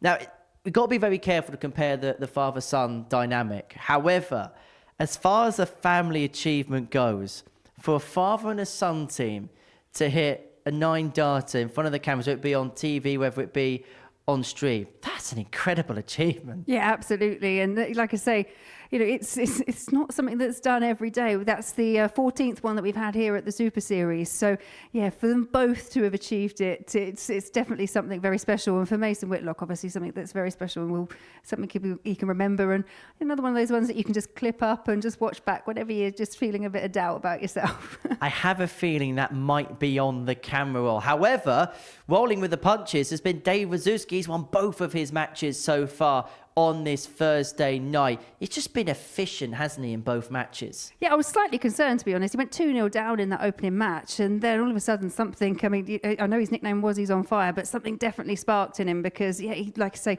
reeled off those next 4 legs and hasn't really looked back. He's been efficient at scoring, very clinical on the outer ring, and that's why he finds himself 2 from 2 so far. Well, let's have a look at the table. He's joined on 4 points by John O'Shea, who actually tops the league standings. Put in the performance of the night in his first game, and probably out of the 5 players looks the most steady and settled on that stage. Would that be a fair reflection? I think so, yeah, definitely. He's just using that experience and that confidence that he's got, and he's using it to very good effect. And yeah, any kind of challenge that's mounted against him, he seems to just have a really strong answer. So yeah, I think, the 2 top performers for me so far, barring Mason's 9 data, have to be John and Dave. Well, let's pause on this week's action for now and tell you what's happening next week here at the Live Lounge. Week 4 gets underway Monday morning, 9:30 on the Super Series YouTube channel. And have a look at that Group A. Former weekly winners in John Worsley and Andy Davison. Dan Asprey impressed on debut. He gets another go at a Group A. Stephen Johnston, an ADC qualifier, who actually hails from the same part of the world as Andy Davison. So those particular kind of rivalries renewed. Joe Croft in Group C. And we've got the baby boy in Group B. This is not a bad lineup at all. No. I know we say it most weeks, but yeah, another fantastic lineup. It's going to be quite hard to get through some of those groups. So yeah, quite interesting to see. Andy Davison really did quite impress the last couple of times he's been here. So yeah, that's one to keep an eye on, I'd say. He's become a bit of a gem here, isn't he? Bit of a diamond from the rough, Andy Davison. Yeah, and he's got that unorthodox kind of technique when it comes to throwing. But wow, when he actually gets it right, he really does get it right. And as you say, he's just one of those little gems that pops up from time to time here at the Super Series. And we're also going to see Adam Lipscomb in action on the Thursday and Friday night Group B session slots. And I'm sure Glenn Dowen is going to enjoy watching him back in action. His starting commentary is definitely better than his acting. 2 tremendous players, and the trebles are absolutely flying in for another maximum. And he gets a 180. Bradley Brooks, bam, bam. And Jeff Smith, how can he follow that? He looks focused. Oh, what's happened here? Oh, what's going on? This was not in the plan. Look at the players. Yeah, something's going on here. What on earth is happening? I'm not sure what it's all about. Oh my God, it's the baby boy!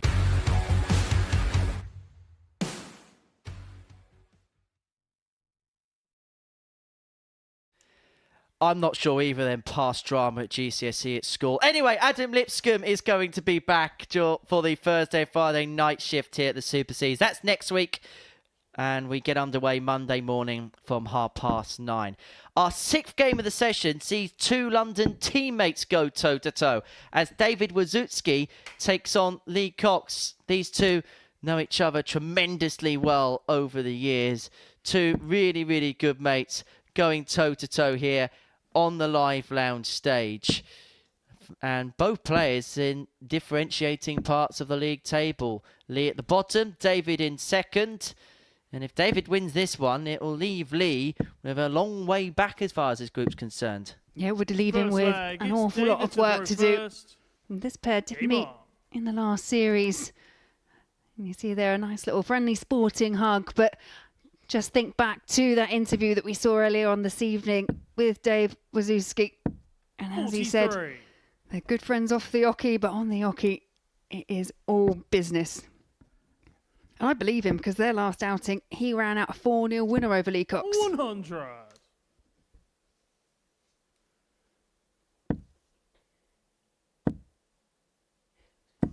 $180.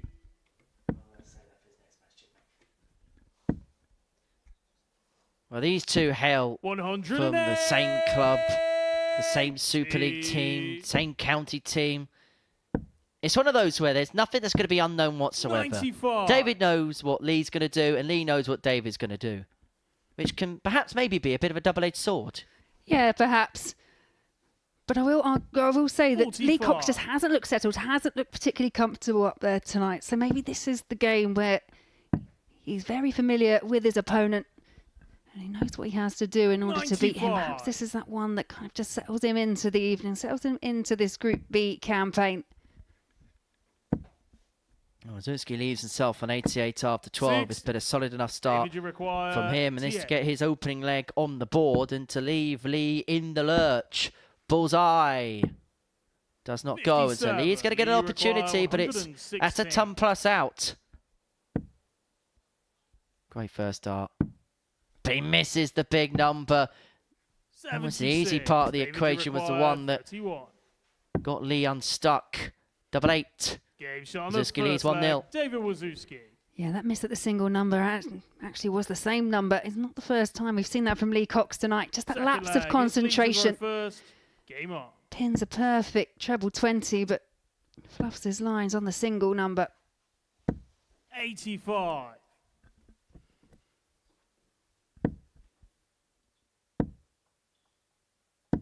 $140. I do want to mention where they do play their darts. I was speaking to both of them this evening, and they play their darts at Welling United Football Club, the Wings, which is actually 96. The football club that Series 1 champion Conan Whitehead supports. They've done some upgrades to the facilities there, 26. And judging from previous times where I've commentated from that ground, they have needed some improvements. Less said the better. That they have put a couple of boards up, and they've 121. really done up the facilities there, and it's now a real good facility, not just for football, but for darts as well. Very much an old school ground is Parkview Road.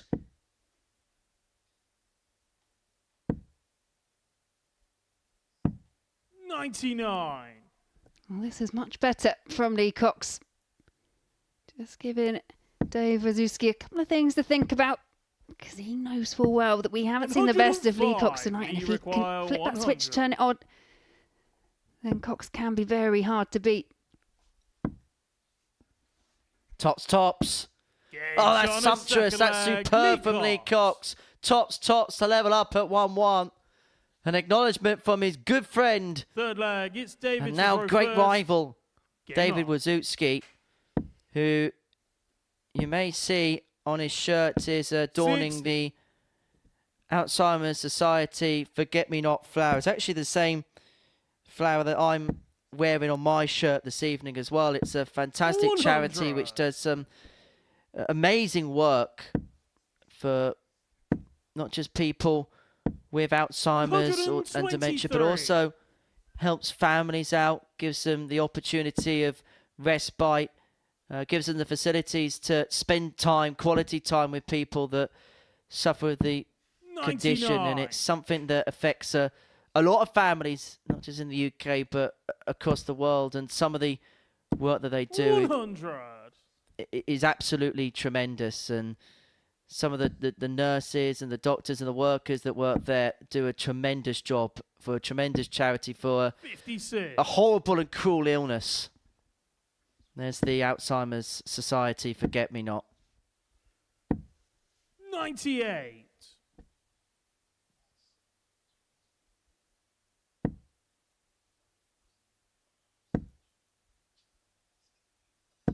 $60.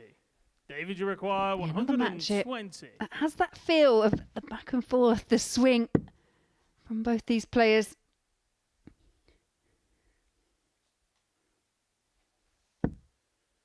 $72. Wawrzewski leads himself on 48 to take a 2-1 lead in this contest. 100. David, you require 48.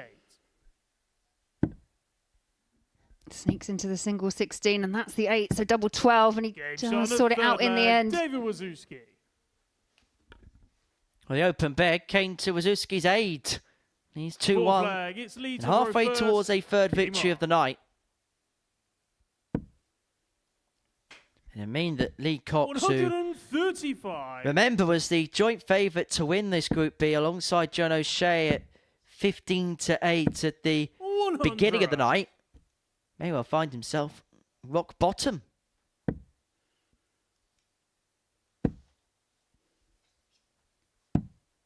$68.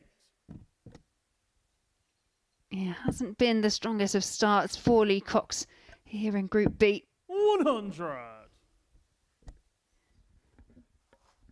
I know that the way that he's been playing on the Pro Tour, Challenge Tour, he would have set himself some 100. high expectations. Not that Lee will want this to be used as an excuse, 94. but this is the middle of a very long schedule for him. This Group B campaign comes in between Players' Championships for him. 100. He's been playing a lot of darts elsewhere as well. So sometimes you do have those couple of games where things don't quite go to plan. But he's looking to level this match up at 2-2. And actually, this could have been the perfect game at the perfect time for him. Somebody that he knows inside and out. And this is actually maybe the advantage of playing a friend. Double 16 goes, 15 darter, 2-2. Yeah, those two legs as well. Finish there of 98. The other one was Game a on. finish of a ton, which saw two tops hit, 2 from 2 on the outer ring. 140.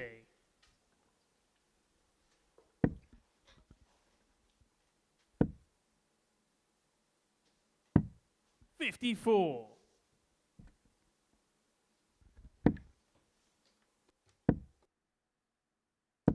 140.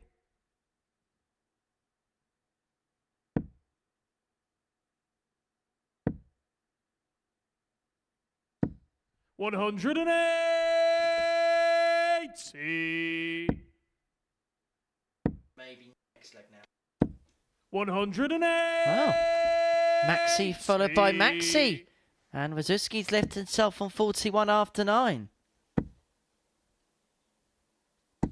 140. Well, this is a superb passage of play from the pair. Wawrzewski looking at double 16. For a 12 dart leg to put him 3-2 up. Yeah, every leg so far going with throw. 6th leg, it's Lee to throw first. Game on. Cox will be hoping that is something that continues at least until 3 apiece. 100.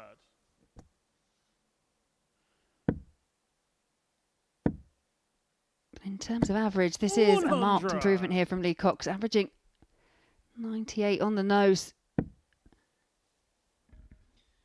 Well, these two will harbour expectations of being here on Saturday night, and should they be here, they would probably bring a sizable crowd with them. Tickets for every single week here at the Super Series are available by heading over to www.dartshot.tv or by scanning that QR code that's on your screen there. For just a couple of pounds, you could be here at the Live Lounge. Tickets for the Super Series are available until Christmas time. 140. And if you join us on the 9th and 16th of November, then you'll be able to watch a double session of darts, courtesy of the ADC 100. Women's and the ADC Men's Championship Tour Finals. 45. 6 darts from here for Lee to take us all the way to a deciding leg. 85. Yeah, that last start there from Lee Cox could prove vital. Leaves him on a possible 2-dart checkout. 125. Lee requires 74. And under a bit of pressure as well. Single 20 leaves him tops. No problem there, and we have a level game, 3 apiece. Well, David's already won a last day decider tonight. He beat Mason Whitlock in 7, and he's been forced to go the distance here by Lee Cox. 100. As I mentioned, every leg has gone with throw. But Lee Cox is trying to go some way to change that. Perfect start there for Lee Cox. 108. And what a response from Dave Wawrzewski. 6 180s in this match. It's been a superb spectacle. Both players averaging in the high 90s. 25. Although that's going to change now as a result of that visit.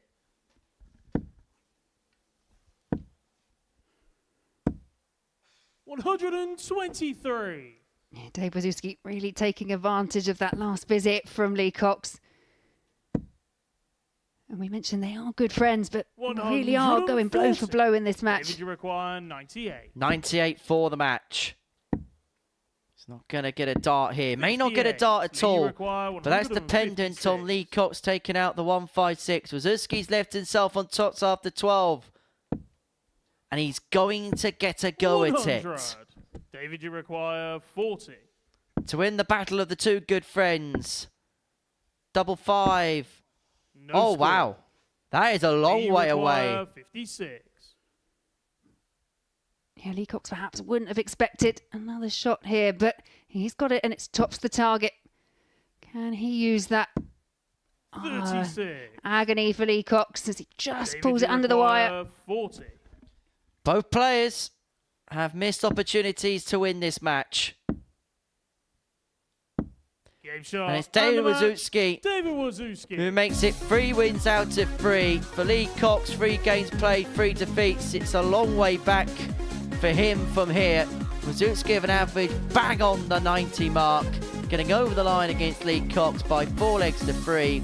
Coming up after the break, the meeting between the two Group A combatants. Bram van Dijk against John O'Shea.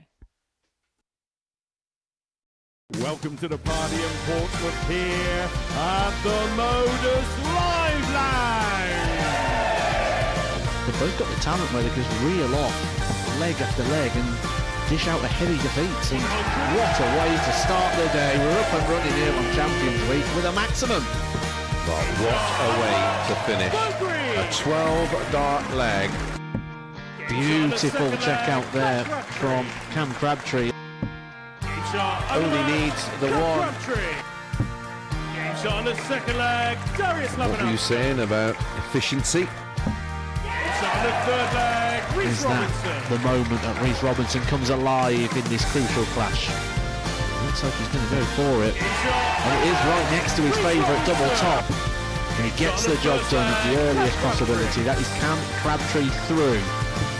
Case not so. Harrison gets the all-important win. Game shot on the second leg. Darius Labanowski. Game shot. Well, Smith is it Darius a Labanowski. 9? A long time. And that clenched fist.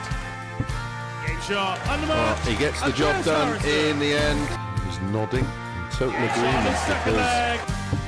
Game shot on the fourth leg. Just like Darius that. Labanowski. only needs the one. There you can see. That she can unlock at any moment, but that is quality from Harrison. This would be a wake-up. Welcome to the party in Pompey.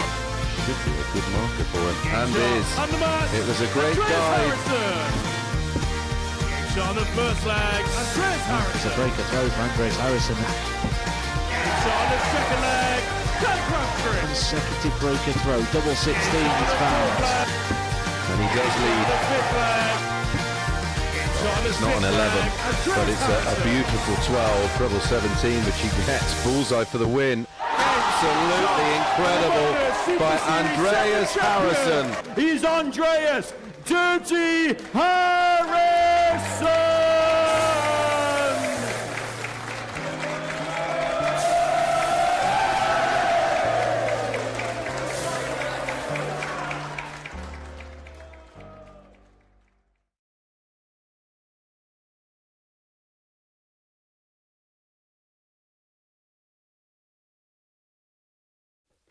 Welcome back to the Modus Super Series, where before the break, David Wawrzewski got the better of Lee Cox by 4 legs to 3, averaging 90 on the nose, 4 out of 12 when it came to the doubling. And it means that Wawrzewski is 6 points from 6 so far in this group. O'Shea can join him on that mark. And If that's the case, then we're going to see a bit of table separation appear. Bram van Dijk will be the only other player to pick points up this evening. If that's the case, Laura Turner is alongside me in the commentary box watching all of the action this evening. And is it fair to say that so far tonight, John O'Shea has been the player of the night if you look at his performances on a more consistent basis? Yeah, I would agree with that.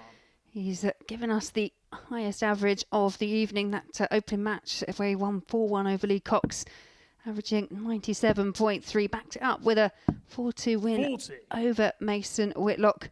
But just has looked very much in control throughout. Looks very comfortable on there. He knows how to make it through the finals night, and he's just going through the gears. Get the sense, not just a big game for Bram van Dijk, but a big game in terms of how the picture's going to look in this Group B. Because if John wins this, then you've got 2 players on 6 points, almost as if they're drifting into the sunset somewhat in terms of qualification. And then it'll feel like a mini league will begin to appear between Bram, Mason and Lee for that third and final spot through to Saturday night's final. Yeah, it will make it a big scrap for that final spot. But I do agree, and when you look back to last week, okay, that probably was a bit of an outlier in terms of the points required to qualify, but it was just 6 points that saw Mike Warburton through to the final, so you can do it. Mathematically, it's possible just with the 6 points. So as you say, 2 players on 6, you feel that unless something disastrous happens, that they're almost a shoe-in before we've even reached day 2. I feel like it's going to be christened the Mike Warburton miracle forever and a day here at the Live Lounge. We might be sat in these chairs in 20 years' time, Laura, and we may still call it the Mike Warburton miracle. 180! It really did feel like it, and I think Mike Warburton last week thought the same thing. Kind of played a bit free rolling, made it all the way to the final, was picked at the final hurdle. Double 16 was what he was looking at to take out the first leg with that 105. O'Shea looking at 108, and he'll look at the 19s. And now he's going to get a dart at double 16, and he's unable to locate either. 32. Game shot on the first leg. No problem there for Bram van Dijk. Goes one leg to the good. Second leg, it's John to throw first. Game on. But for me, Bram van Dijk, he's got that potential there. 41. He was unfortunate in his opening match. Went into that 2-0 lead, couldn't hold on against Wawrzewski, but did get the 4-1 win over Lee Cox. So I think I agree with you. This could be a real kind of... You can just see the table taking shape, you know, dependent on this result. 99. Well, there was a lot of talk, wasn't there, last week about potential next-gen specials week here at the Super Series. And Bram would be the perfectly suited player for an event like that. A player that's developing and improving. And it'd be interesting to see how he would get on against some of the top talents at around his age level, around his age bracket. 100. I think the difficult with something like that is actually to whittle it down to just the 12 players. And the cut-off age. Yes. Yes, 96. Always a contentious point. It's the most contentious point usually, because you're going to upset somebody somewhere down the line. You can't win. Well, the second leg in succession, John O'Shea has 43. left himself on 168.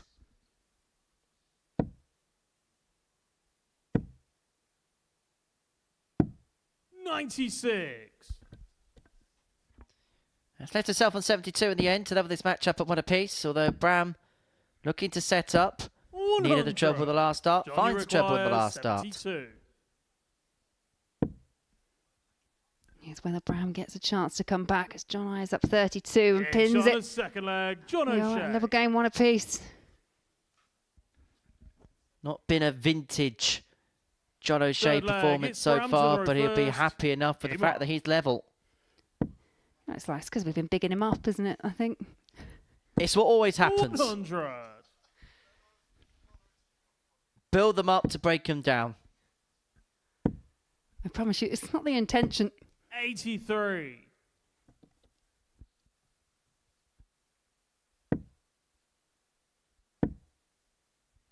Well, usually what happens is everything we say the 68. opposite happens. I even didn't mention the word 9 darter when Mason Whitlock hit the perfect leg. Do you know what? I was 57. really waiting for you to do it because I think you went after 4 darts in this afternoon session on one of the matches. And I did tell you off for it, so I was impressed. 140. But after 6, I was thinking he's going to say something. No, nothing. Hey, I talk a lot, and I know I talk a lot, but I do occasionally listen. 57.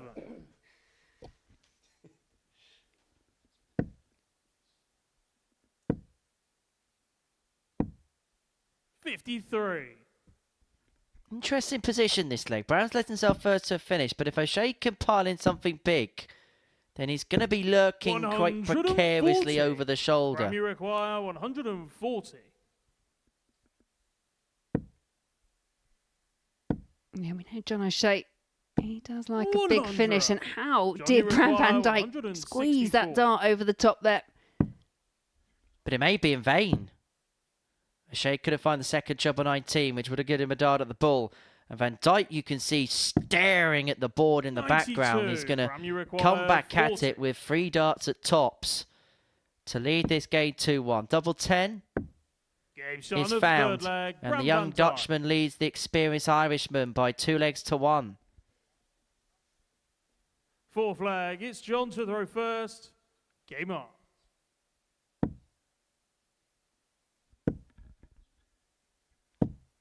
John 100. turns 50 in 2025, and I have asked him that age-old question quite literally in terms of the 99. possibility of the World Seniors. He said first and foremost, he hopes he's not playing it because he's got his tour cards. And that's meant as a 85. compliment. But if he doesn't get his tour card at Q School, it's something that is very high up on the radar and something he really would like to 52. give a go. And we're seeing a lot of players like John. I think we saw Andy Bolton last year, where they know they've still got a very high game, but you turn 50 and you've got that 82. seniors tour and you've got 4 events a year. And with the security of the new TV deal for 3 of the majors, you know there's still a lot to play for as you 140. reach the twilight of your career.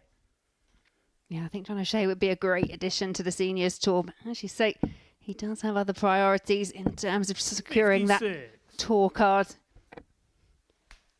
You mentioned it before, but John O'Shea still feels like he's got unfinished business in the world of darts. 100. Well, it's Van Dijk here who's threatening the break of throw to lead by 3 legs to 1. But he may have to take out the 110 because 138. O'Shea has left himself on Ram, you tops. require 110. Yeah, superb set up play there from John O'Shea. Just a slight pause. He knows this is a big dart, and it's a Shot on big the dart, fourth well leg, taken, Bram and van it is Dijk. a breaker throw there for Bram van Dijk. His composure under the Fifth utmost leg, it's pressure Bram to throw has to first. be commended Game on. because that was a big passage in play.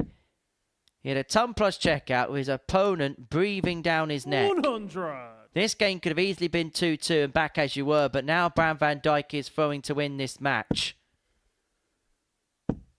81. One thing I did notice in his match against Lee Cox, and again, that could just be a slight outlier, but when he actually came to crossing that winning line, that was where some of the difficulties came for Van Dijk. 100. Missed a handful of darts, match darts, allowing Lee Cox to take that additional leg and potentially take a second leg. Did see it out in the end, but 100. I think we were talking. Well, there was 12 missed darts in the match. 97. If Bram van Dijk wins this game, which it looks ever more likely that he's going to, this is awful news for everybody else in the group because it means 81. he goes above and leapfrogs John O'Shea in the table. It'd be a couple of points of David Wawrzewski, but for Mason Whitlock and Lee Cox, there'd be 4 points behind third position. 59. Where John O'Shea won this match, you'd had 2 players clear in the sunset, and the other 3 that would have been playing off a third position. The only person that benefits from this is Bram van Dijk. And in fairness, that's the only person he needs to worry about right now. 145 points between him and victory, and he's going to have to wait if he's going to win here 4-1 or... SHEA, like the last leg, looking to set up, but he'll hope that, unlike last time with the 110, Bram cannot keep it together under the utmost pressure. 85 points separates him, and a 4-1 win, which would leapfrog him up to second place in the table. And it's a dart at the ball to do exactly that. And it's a dart at the ball that's missed. 44. Back down to 32, and that double's been kind to John O'Shea. 12. Not on this occasion. You can see the frustration there for John. He'll end his perfect record for the night. He was looking at 17 double 4, but the single free leaves double 11, which is found for a 4-1 victory for Bram van Dijk. He gets the better of John O'Shea, inflicting a first defeat of the night for the Irishman. As for Bram, that win moves him up to second position in the group on legs difference. 3 games played, 2 wins for him. Coming up after the break, the only players yet to pick up a win go toe-to-toe as Lee Cox takes on Mason Whitlock.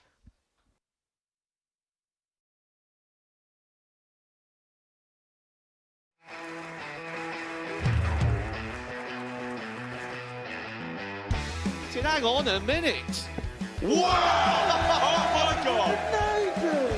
Well, that's £100 down the drain already. Itching to hit the 180. He's gone for the maximum.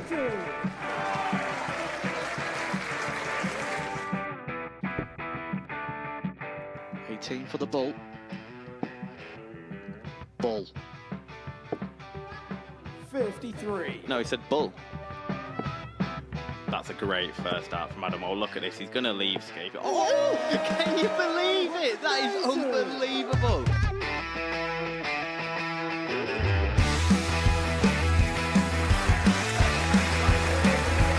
Get match darts to put his team into the final.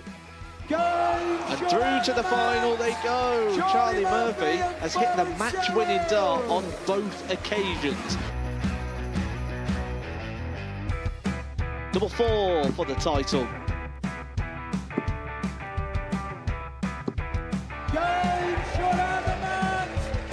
Please show your appreciation for the winner of the Influencer Pairs event, George Scaife and Adam Lipscomb.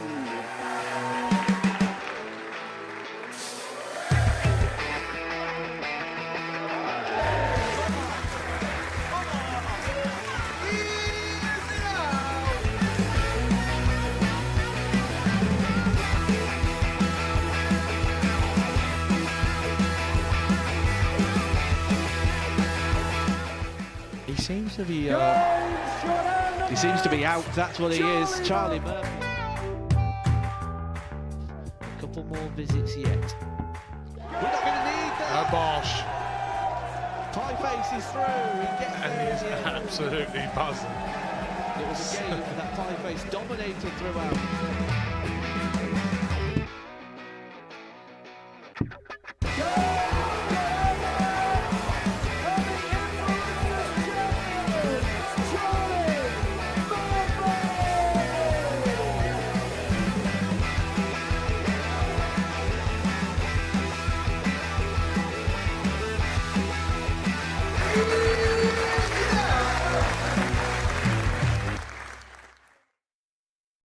Welcome back to the Modus Super Series, where before the break, Bram van Dijk got the better of John O'Shea by 4 legs to 1. He moves up to second place in the group. Next up for us, 2 men that have hit 9 darters on this stage is Lee Cox and Mason Whitlock go toe-to-toe. It's our 8th game of 10 in this Thursday night session from the Live Lounge here in Portsmouth. Mason hitting a 9 darter early on this evening against Wawrzewski.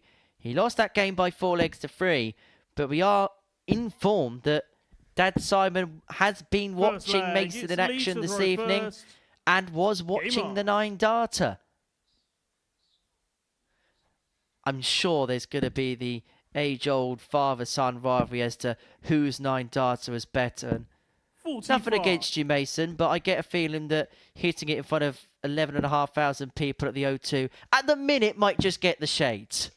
Yeah, just a bit, but 57. You still can't take away that achievement.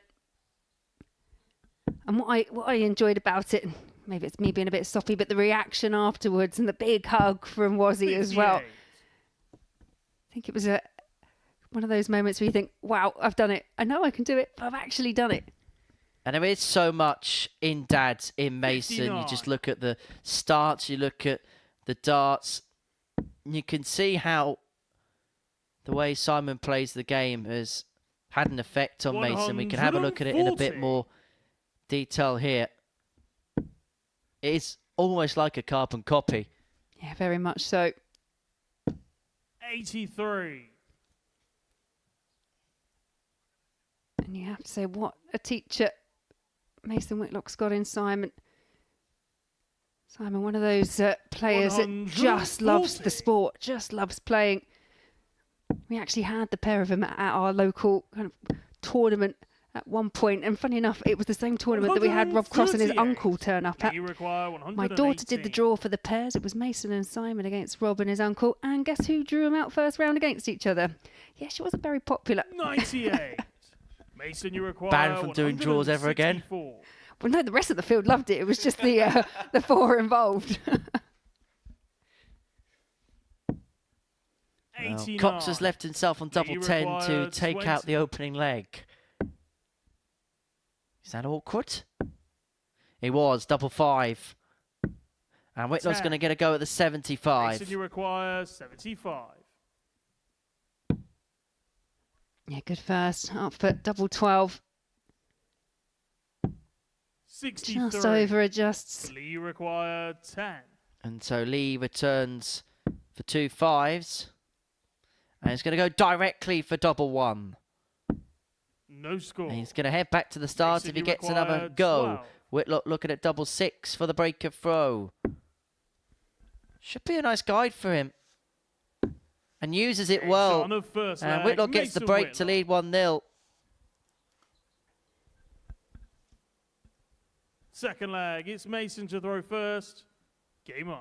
Yeah, 6 starts. Missed at a double there for Lee Cox to hold on to his throat. But it was the break that went the way of Mason Whitlock. 85.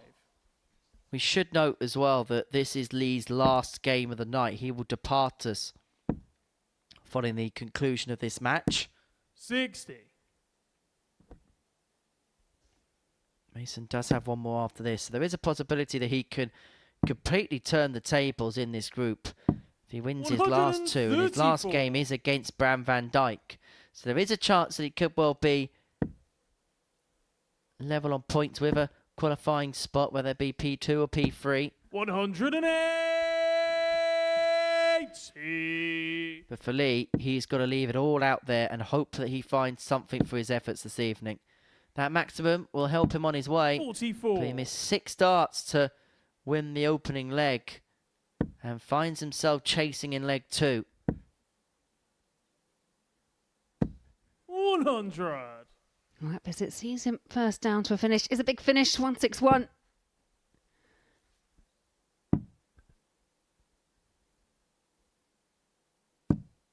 Lee, you require 161. 161 here for Lee Cox to level this game up at 1 apiece. Not going to be done on this particular occasion. Not that it needed to be done. 42. He had 6 starts, but hasn't made best use of the first 3 of them. Yeah, a bit of a look to the heavens there for Lee Cox. Not quite sure 140. why it's all kind of unravelled Lee this require evening. 119. Triple 20 tops. Tops for a level match.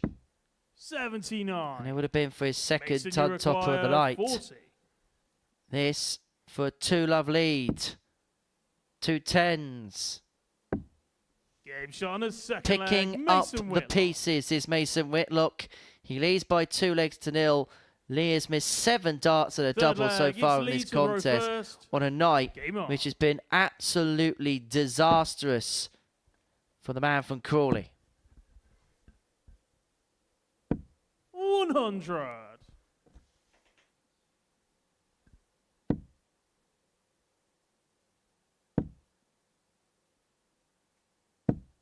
55. Yeah, that first start from Mason Whitlock was so inviting, couldn't really make the most of it. And for Mason, a lot of the confidence that he's drawn has been by playing well in a lot of local events. He plays a tournament in Southampton on a Tuesday night, plays a tournament in Waterlooville, which is a adjacent town to Portsmouth, on a Wednesday evening. It was a tournament that Luke Littler used to attend when he played here at the Super Season. A lot of participants that play during the week attend there on a Wednesday night. And he's been getting some good results across both of those competitions, including a win against Gemma Hayter in a 7-leg thriller in Southampton a few weeks ago. It was a tremendous match. And sometimes actually just going back to the bare basics and going back down to grassroots level can actually be the springboard to gain you success a bit higher up. Yeah, I agree. Yeah, very much where you can kind of hone your skills, you can tweak your setup, and you can just make sure that you feel very comfortable, very settled. Start getting wins as they just build up that confidence and then take that forward into the bigger tournaments. 72 remaining here for Lee. 59. He's himself on 51. He is going to come back. Following a similar story to the last leg where Lee outscored Mason, but it was around this point where the leg swung. And he's hit a 171 to leave himself on double 2. 51. Oh, why not if you can, but it could all be academic. 19. Mason, you Lee require Cox has had 4. chances in every single leg in this match. 9 missed at the outer ring, and Mason Whitlock with a chance to swoop in and take the leg again. 2. Lee, you require This time it's 32. Mason's turn to miss and mess around on the doubles. Cox wants 32. Game Clipped done, off the third barrel leg, and Lee in. Cox. And Lee Cox is on the board. Whitlock missing a big opportunity there to get the double breaker throw. And he would have been throwing for the match right here, right now. 121.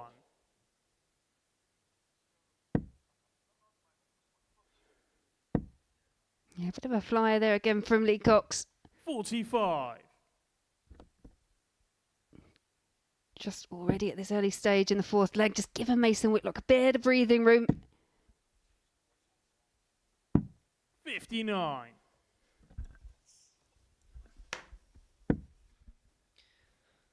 Reminder that this the first of back-to-back double session days that we have here at the 78. Super Series. Will be returning tomorrow afternoon, 1 o'clock on the dot. We'll have the culmination of Group C where Andy Hamilton and Jack Treadle hold all the aces before we then come back at 10 o'clock for the conclusion of Group B.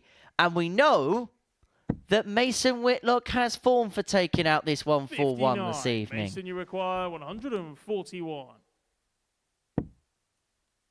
You can't add a second, but just looking to tee something up. 41. Off to the 18, tidies it up, straight ton required.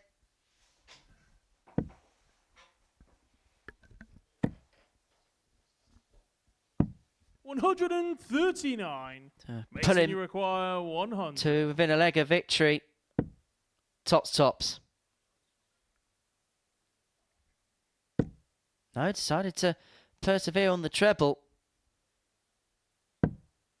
76.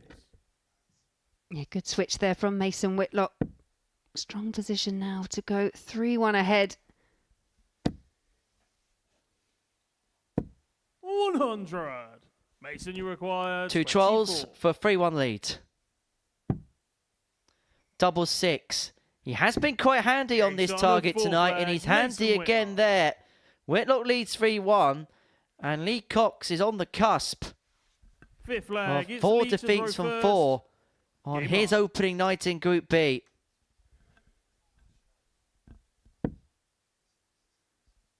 He will find himself cut adrift. If he loses this Six. game, there's a possibility that he could be detached by 4 points to the rest of the field, depending on how the game between Whitlock and Van Dijk goes, should Mason win this particular contest. 59. Yeah, we've seen players in this position not able to hold on to the lead, but Lee Cox just not really finding many 85. answers to the questions being asked here by Mason Whitlock.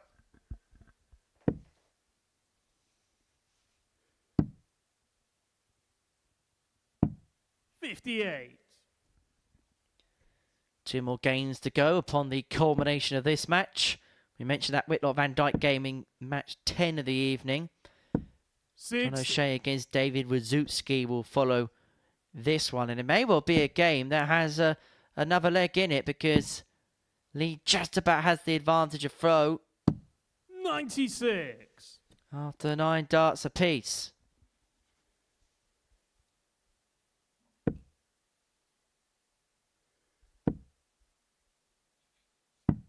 $59. You visibly see there Lee Cox telling himself to get that dart up. Finding it frustrating, I think, Lee, that it's just dropping 92. low. But that is a perfect first dart. So inviting. 140.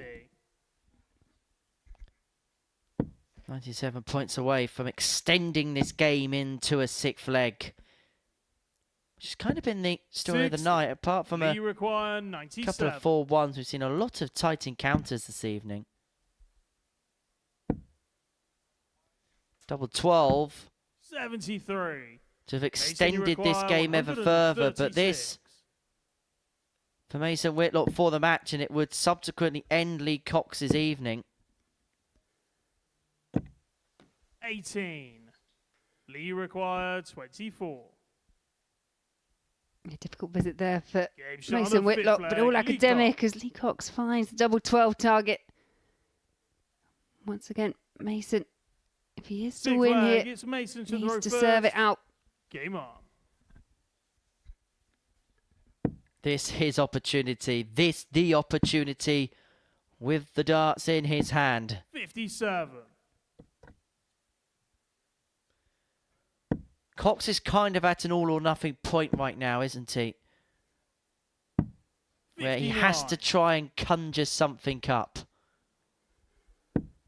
Yeah, if there's anything left in the tank, as you can see him in the background shaking his head, not quite sure where it's all gone wrong. It just 60. hasn't gone to plan tonight.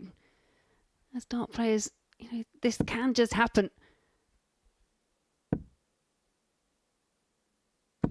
140.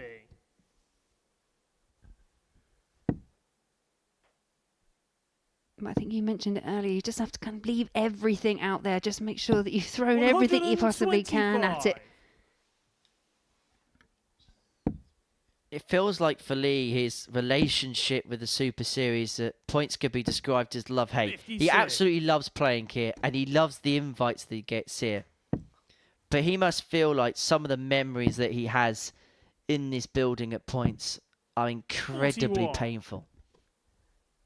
Yeah, I go with that analysis. Cox just the width of a wire away. 135. You have to commend his character here. However, Whitlock has piled in the max to lead himself on a double.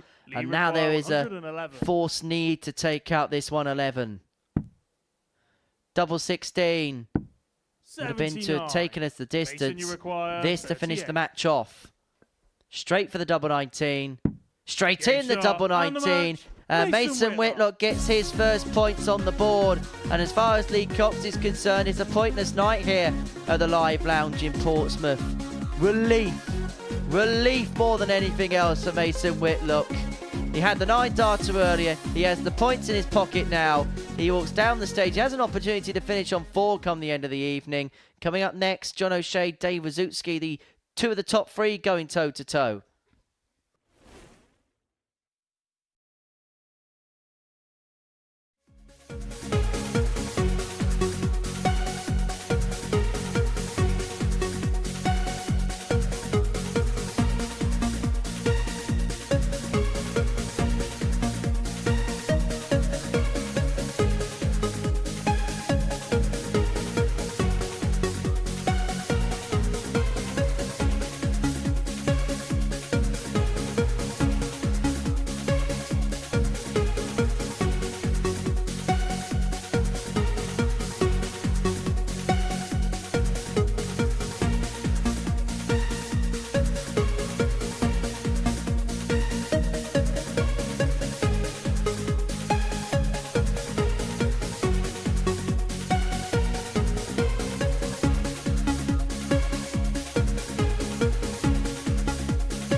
Yeah, welcome back to the Modus Super Series. You're joining us here on the penultimate match of this evening.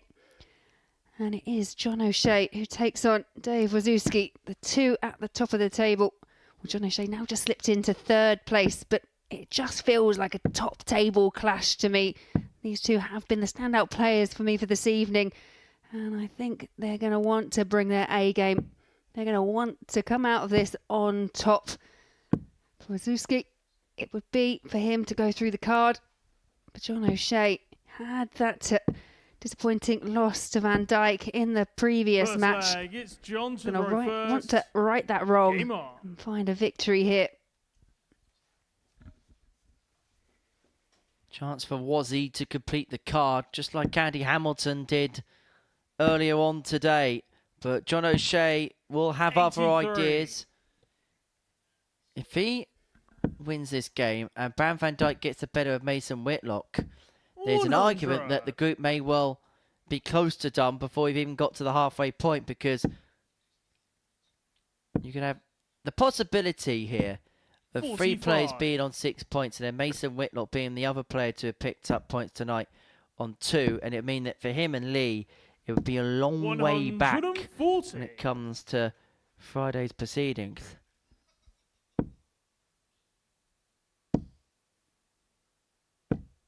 And there's nothing worse in the round robin situation where your fate's no longer in your own hands. You're reliant on results from other people.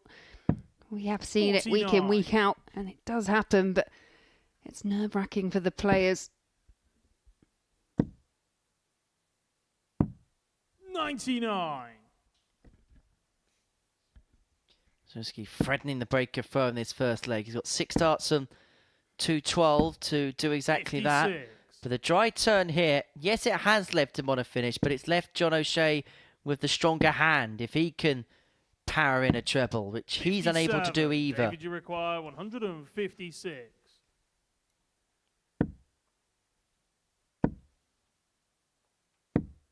$45. John, you require 117. Yeah, Dave completely losing the advantage he had early on. And it's John O'Shea that takes out the 117, takes the opening leg. And it now means that all Second 5 leg, players it's this David evening have to had throw to first. ton plus check Game out. on. Wawrzewski the 142, Whitlock the 141. Don't know whether you heard about that one. Bram Van Dijk's had a couple, Cox has had one, and O'Shea the 117. 140.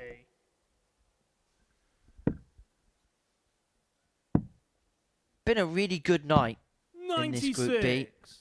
Some really good performances, some really good matches. Of course, the 9 data. But it's been a thoroughly enjoyable evening of darts. 43. And I think sometimes you can tell it's a really good night when you look down the schedule and you think, there's only a couple more games to go. 58. Yeah, I agree. And I think the pace of all these players, they've really suited each other. They've been able to play at their own pace, play to some freedom. 43.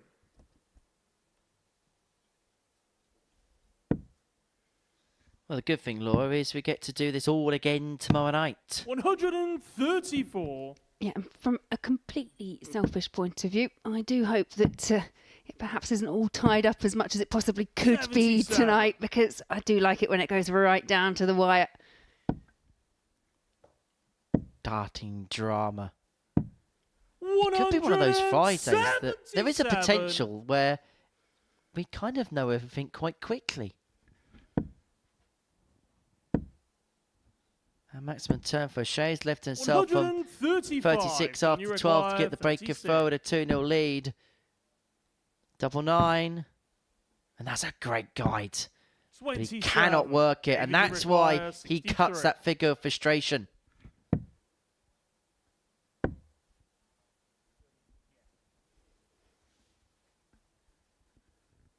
Yeah, double 18, the target double 18 is found. David Wawrzewski. First time I've really seen a big, strong reaction from John O'Shea. Third leg, it's He John knew to throw first. the importance. Could have got the break of throw, could be throwing for 3-0, but as it stands, it's one apiece. 58.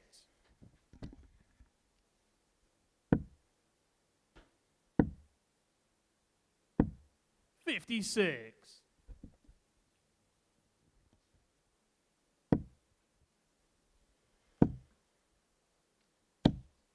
100.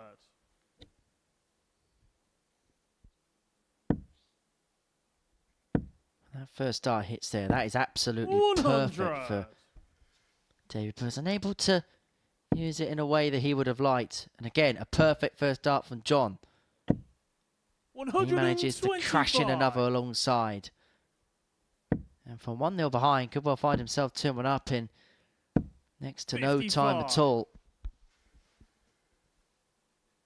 He's got 6 starts on 2-1-8 to 42. take the ascendancy in this match. Doesn't leave himself on the finish. Wawrzewski can only really punish with a 2-treble turn. When he's found 2 of them, if he finds a third, this game swings right in his favour. 140. You see that pause there. Didn't like the lie of the second dart. Perhaps an argument to shuffle along, but you do know there are players that really do not like moving from that spot that they find on the oche. 41. David, you require 150. Another would have left double 15. 98. SHEA will head down John, to the bullseye first. 135. 135 to lead 2-1. And he has found the bull. Treble 15. Gives himself a dart at tops. 115. Just goes below. David, you require 52.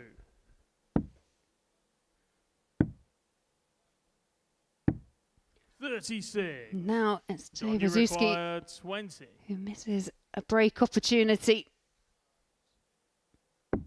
Game shot on a third John leg. O'Shea finds a way to hold once again. No mistake there. 2-1 O'Shea. 4th flag. It's David to throw first. Game on.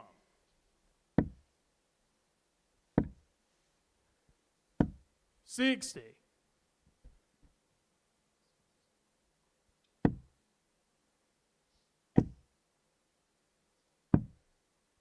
$132. O'Shea kind of playing to the level he has done all night. 100. High 80s, decent doubling.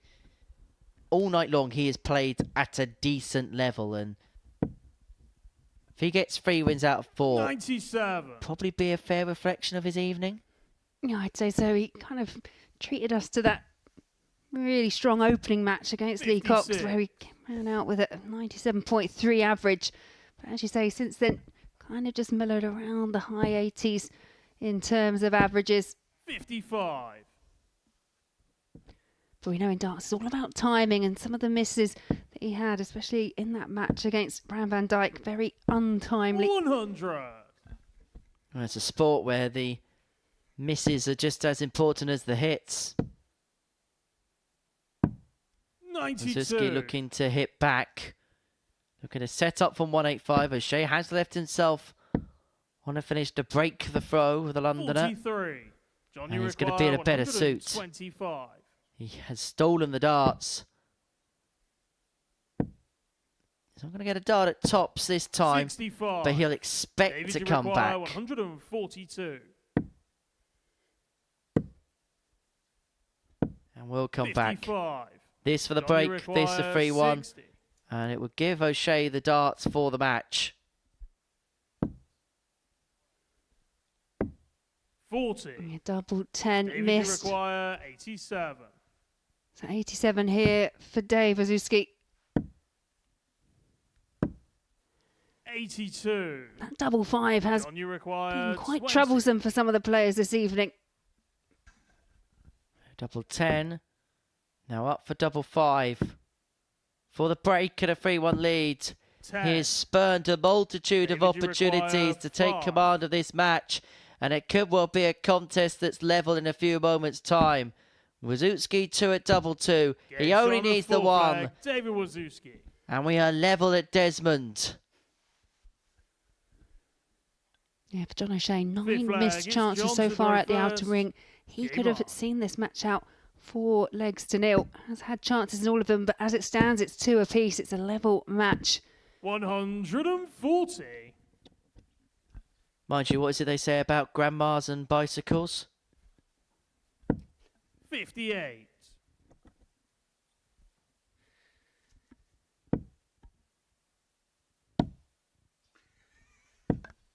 $55.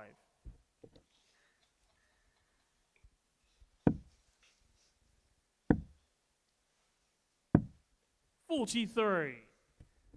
That visit there just takes the odd bit off the end for Dave Wawrzewski. 57. Once again that Dave finds himself lagging in the leg. It hasn't caused him too much trouble. 100. I think the big frustration will be is he's done all the hard work to get himself back in the game after evading those darts from O'Shea, and he hasn't really been able to 99. take advantage of the gift that he was given. O'Shea leaving himself on 150 to put himself 3-2 to the good, and he has got 6 darts from here. 100. That could prove a rather important last find there. Finds a treble 20, leaves himself 50 after 15. 97. John, you require 50. All the time one could want. Time has been something on John O'Shea's side in this game, but 18. his proficiency in terms of double hitting has not been on point. 2 from 13 on the doubles. Wawrzewski's not going to get a dart at bull to get the break. 54. And so O'Shea, 3 more in hand, a double 16.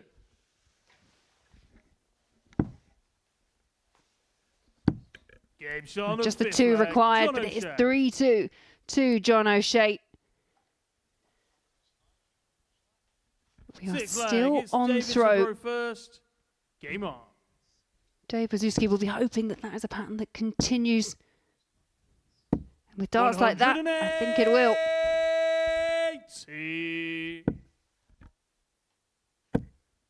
The game's first maximum. 60.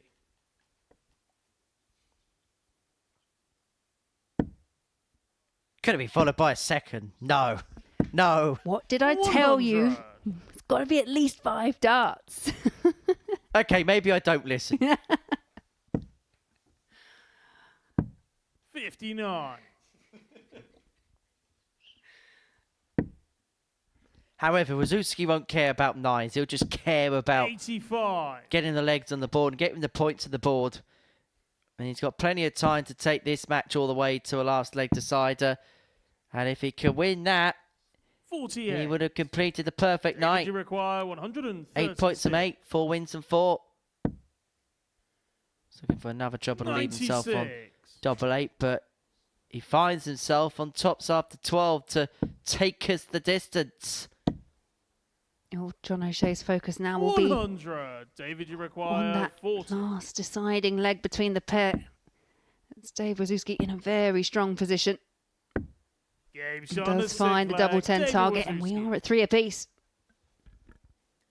We go all the way. 7 from final leg. It's John to throw first. Game on. Big leg in terms of determining where the land lies. O'Shea wins it. 100. He'll be on 6 points. He'll keep Wawrzewski on that number. However, if David wins it, then he'll be on 8 points. We had a Bram van Dijk's game against Mason Whitlock. 100. Yeah, Dave Wawrzewski's last 2 games have gone the distance, and it is Wazzy that came out on top. 108. This is some leg from John O'Shea. David Wawrzewski 85. had a 9 darter hit against him early on this evening by Mason Whitlock. He's not going to have a second. And if that's the case, then I wouldn't bother buying a lottery ticket tonight.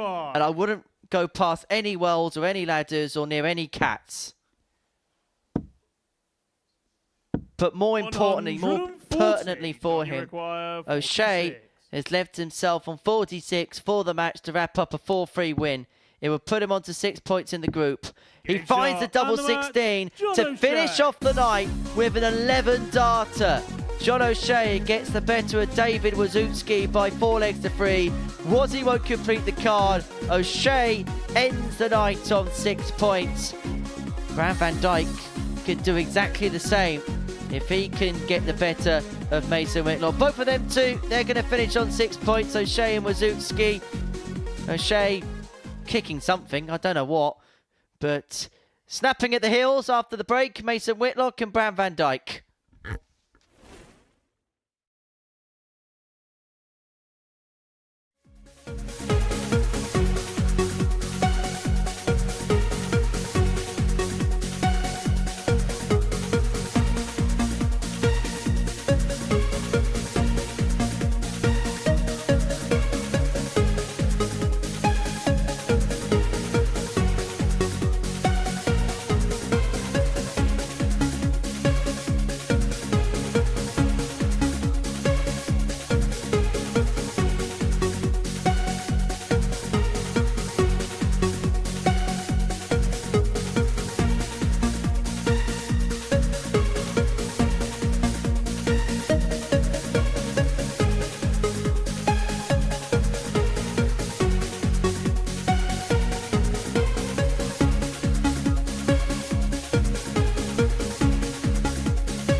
Welcome back to the Modus Super Series, where the final match of the evening session is about to get underway.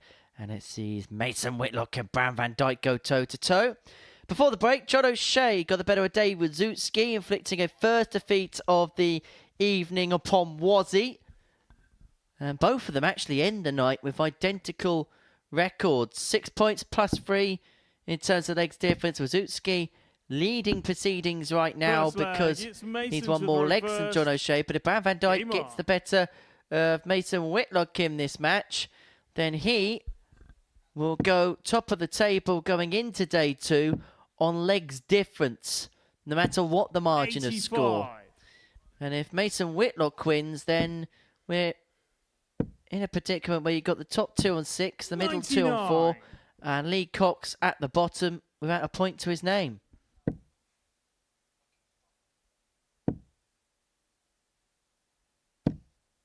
I wonder how much confidence that win against Cox would have 60. Given Whitlock. Yeah, I think for Mason, he took those chances, and it kind of stems back to what we were talking about. Maybe hitting that 9 data 42. In the very first game, kind of just, you get that adrenaline running through, you know what you've just done up there. So yeah, to follow it back up, and now he's kind of regrounded, found that win, and hopefully he can push forward with it.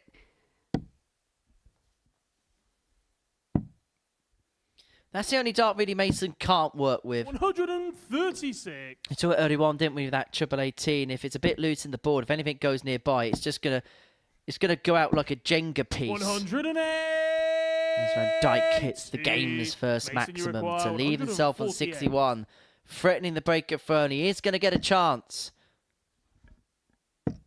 45. Bram, you require 61. No score. Target was 88, flew Mason, into 11. 103. So bust the score there. So Mason Whitlock back for 103. 46 remaining. Probably go 10 here to leave 18. 67. But unable to find on this occasion. And because 61. He burst the score, Bram has to go back to the start. 25 leaves 18. The target Mason's just missed. 99 does not go. Mason, you require 36. Yeah, interesting there from Van Dijk. Opted for a different route. But still the same result. And it's Whitlock now chasing down 99. Game shot on the first leg. Second dart of asking. Whitlock one up. And second leg, make a very interesting complexion. Lee Cox is hoping and praying for Whitlock win in this particular match. Probably just gives him the best opportunity of a outside shout when it comes to Tomo. But you get the sense he's going to have to do something similar to Mike Warburton, win at least 3, 96. Probably go through the card if he's to progress through to a third finals night from 13 appearances. 123. And we know from what we've seen from Cox that he's more than capable of it. But it's that mentality when you return, you haven't got a win under your belt. 57. It's that mental strength that you need to come back and almost reset again. 60. Well, you're almost playing every single game like a knockout.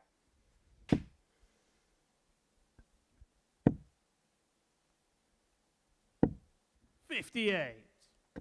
And Dijk here, 6 starts on 178 to level up at 1 apiece after missing a couple of opportunities to break in the first leg. 58.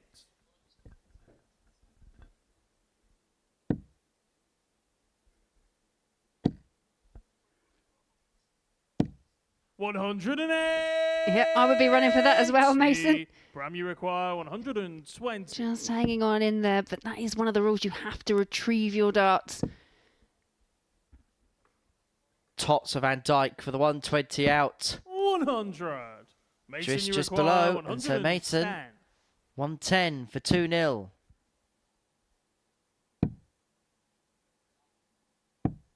76. Jack 78. Bram, you require Dijk 20. returning for 2 10s to win leg 2. Game shot on the And it second goes leg. centre Bram of the van bed. Dijk. Level we are at 1-1.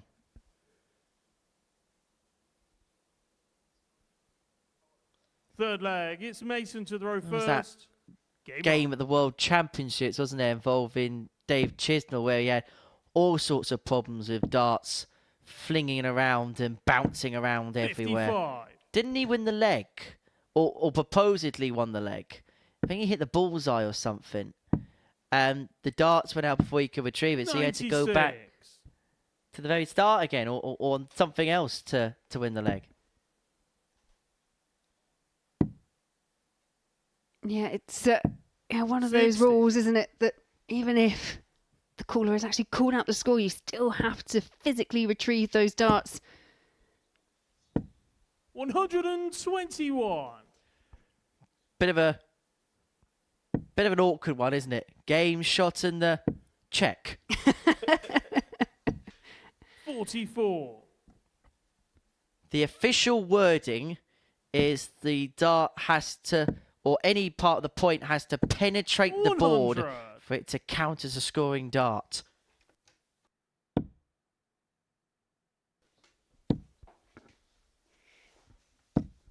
$60. And Van Dijk once again with the initiative here in this leg.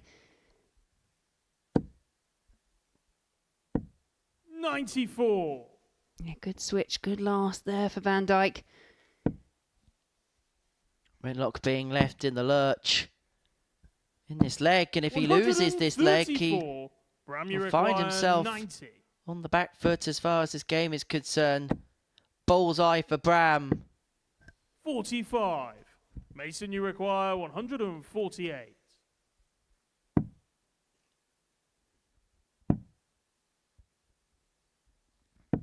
$58. Bram, you require 45. So, 45. And he's going to have to spur the dart here. Double 16. And he knows the magnitude of this dart. 29. And the magnitude of that Mason, miss you may well be require massive 90. for him. And you can see Mason Whitlock in the background just almost pacing, hoping to get that chance to come back. And it's double 5 the target. 85. I don't know, I've said it before, Bram, but you double 5 require seems to have 16. some kind of radar, because no one seems to be able to pin It's it, on but the it's Van third Dijk leg. that Bram does van pin Dijk. that.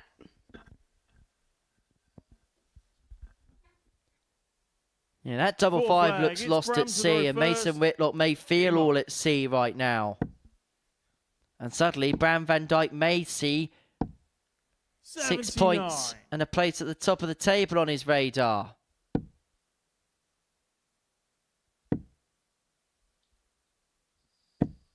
$121. May not be a yellow submarine type performance from Bram van Dijk, but Mason Whitlock may well be feeling as if he's a paper boat being sunk into the sea right now.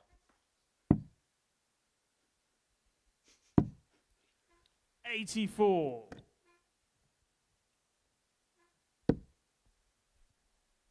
Yeah, Bram van Dijk just kind of $58. gone around this evening, almost kind of gone under the radar. I think because of the battle we had early on between Dave Wawrzewski and John O'Shea, who were tussling for the top of the table. 60. Van Dijk, as you mentioned, does have the chance here if he can get a decisive win over Mason Whitlock to usurp them all and sit pretty going into day 2. 58. 1-2-6 for Bram to move himself 3-1 to the good and to put himself 2 within a leg of the match and 2 within a leg of a 100. crucial victory against Mason Bram, you Whitlock. It will require keep him on 2 points, 126. but more importantly for him, put him on 6. 19 would have given him a dart of the bullseye. Mason Whitlock looking at 136 to square this contest up. 58. Mason, you require 136. Needs another one of those, which he finds. Double 8. Exceptional shot of finishing fourth there flag, from Mason Whitlock. Whitlock. Finds that break of throw that he needs, and we are now all square at 2-all. Fifth flag, it's Mason to throw first. Game Well, on. if his first ton plus checkout was to complete a perfect leg. His second ton plus checkout was timed perfectly. And Bram van Dijk quite literally limbering himself up in the background.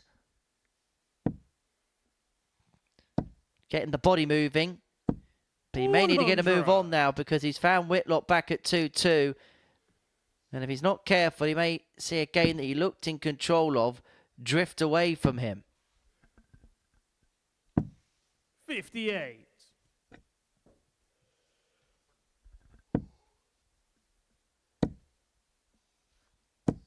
$140. Yeah, that third dart, I think, was soaring to the treble 20 target, but just clattered into the 2 already in there. Has to settle for a 140, but I think he would have before that throw. 50. Well, Van Dijk's taken the darts in this fifth leg. 57. He does find the treble 17 there to leave himself on the big fish. Couple of troubles here. Mason will be first to a finish. 100. So Van Dijk still with 6 to take out leg 5.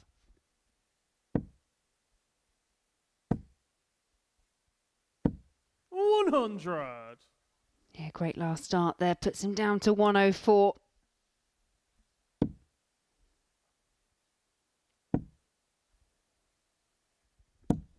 $83. Bram, you require 104. Well, he got hit by the 136 in the previous leg. Can he hit back with a 104? Double 18. 68. Not too Mason, far you away. require 113. We've already seen the 136. Can Mason add the 113? Needs chops. He can add the 113. Mason Whitlock. So some exceptional finishing in this match by Mason Whitlock. We saw the 136. Now we've got the 113. Throw first. Game on. Well, Mason Whitlock is just continuing to pick the pocket at Bram van Dijk and continuing to chip away at this young Dutchman. Have to say a lot about his character tonight. 180. Well, there is an argument to maybe future invites of Mason Whitlock. Just spring them on him in the morning. Don't give him much notice. Don't give him much prep because we've seen a 9 darter and we've seen some exceptional finishing. What sort of thing is happening here? 180. This has shades of going Price in the Premier League. Phil Taylor in the Premier League. 94. Mason Whitlock for a second 9 darter of the night. Treble 15. Double 18. He almost did it again. 123. The first time was so nice. He almost did it twice. Yeah, I love that gamesmanship as well. Wow, could you imagine that too? By the same player in the same night. Desperately close, Mason Whitlock, but in the context of this match, 18. an important incoming dart. 10 darter. 11 will do. Anything will do. 9. Bram, you require 110. Well, Mason's head's in his hands. However, he's got to get back to the serious business because Bram could pick his pocket. Double 16. He's almost expecting it to go. 94. And ironically, Mason has left 9 to round the night off. The hardest dart is the big number, and it's left him double 4. And now down for double 2. 7. And he missed double 18 for the 9 dart leg, and he may well lose the leg in a few moments' time. Double 8. Can he come inside? He can indeed, and we are at 3-all. Bram van Dijk. Yeah, from 8 perfect darts there for Mason Whitlock. Bram van Dijk finds a way and turns the leg around. But once again, I'm sure that adrenaline was pumping through the veins of Mason Whitlock. Has to kind of find a way to come down quite quickly because this feels like the all-important leg.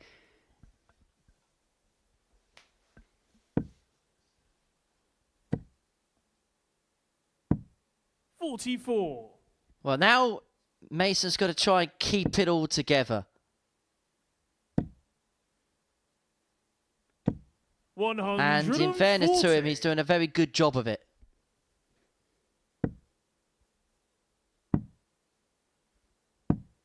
$81.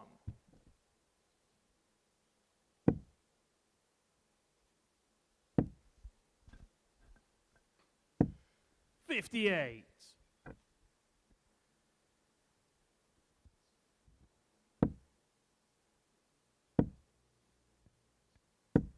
100. Mason Whitlock just with the slight advantage. You see that shake of the head there. Just needs to refocus, readjust. 58.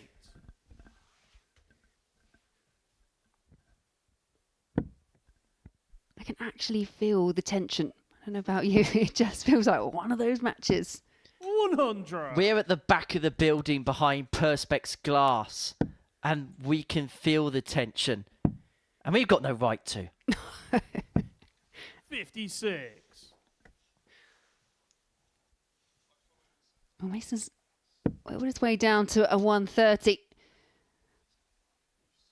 But Bram, if he can find a way through to a treble, opts the switch, and I think that was 59. sensible. Mason, you require 130. Well, what a night it's been for Mason Whitlock. He's hit a 9 darter. He's missed double 18 for a second. He could round it off with 4 points if he found the treble 20 there for the ball.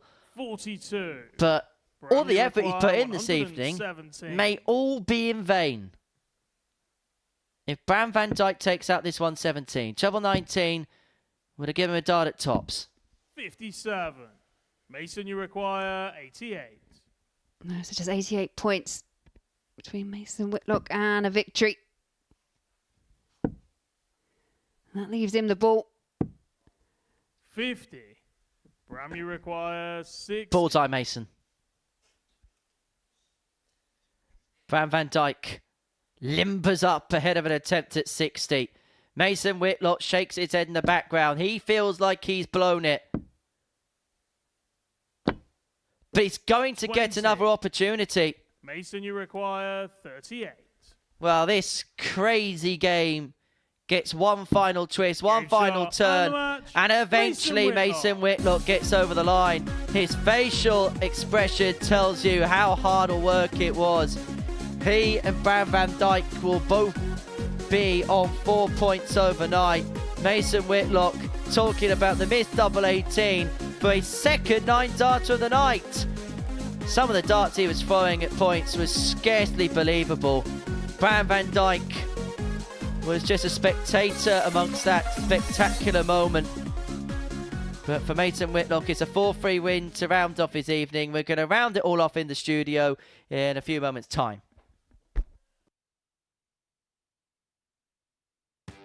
Next year, when that decision needs to be made, he's going to be 49. 1 year shy of the age of the seniors. A very viable option. 2 players who are around that age. Well, what did he say about the 9? Will we get the 141? Will the promise come true? Double 12. Shot and the match. Steve West has won the match with a 9 dart.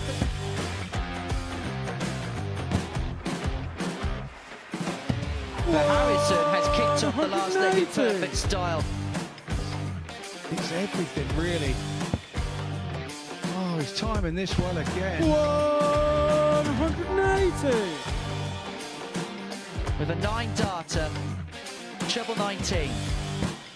Treble 15 leaves double 18. Andreas Harrison to win the game in perfect style. Hold himself out of it. Yeah, it was something that Henry actually said in jest that I was quoted as saying Jared Cole is one of the most, sounds a bit fishy. Glenn, do you know my grandpa Mark Salmon? Do you? On a 177 and a 180. He's on a potential 9 darter. Come on, Jared. Yes, you beauty! Nice and high, and Fox has now got the game back into his 100 own destination, and wow, the momentum is with him. Here we you go. 108. I wouldn't have said it. Don't jinx it. Yes. Yes! Double 12! Yes! Get in there, Leacock! Well, I think it's fair to say that the blue touch paper has been well and truly lit. 108.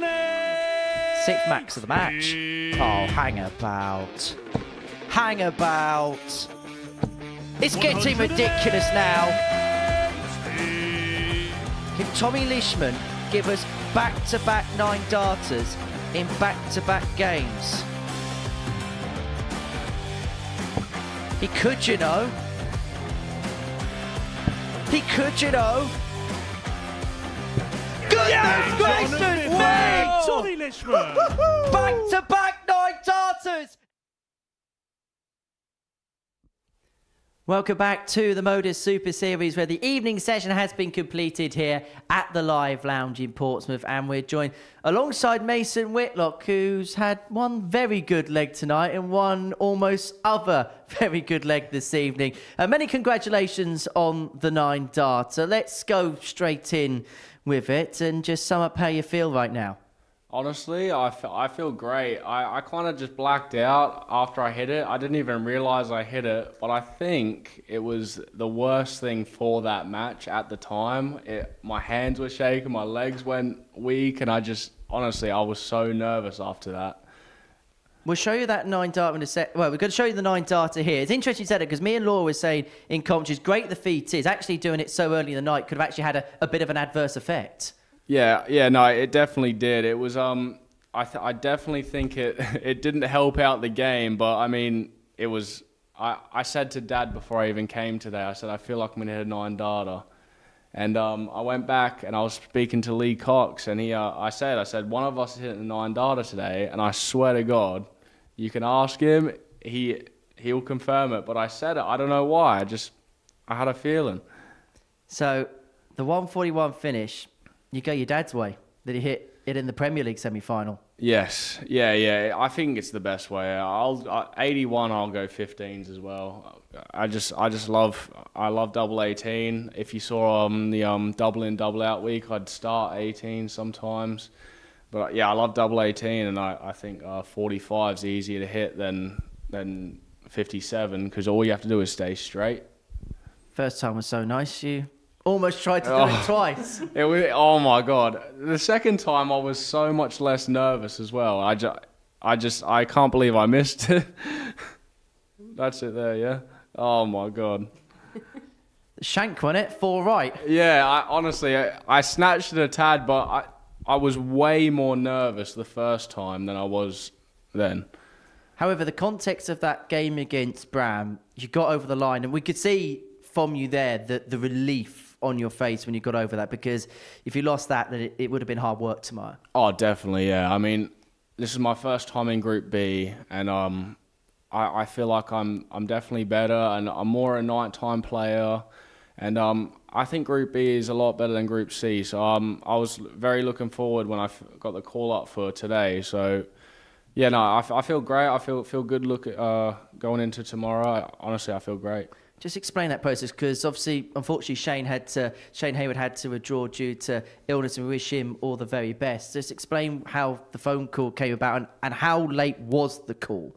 Well, one of the workers, Gary Powell, aka Pazzo, I'm sure you know him, but yeah, Players Marshall here, just for the record. Always happy. He messaged me about 11:30 this morning. So he goes, "Are you awake?" And I went, "Yeah, of course I'm awake." And he went, "Do you want to play? Someone's pulled out. Do you want to play?" And I went, "Of course. Anytime I get a chance, I'll always play up here. I think it's the best thing ever. I love playing up here.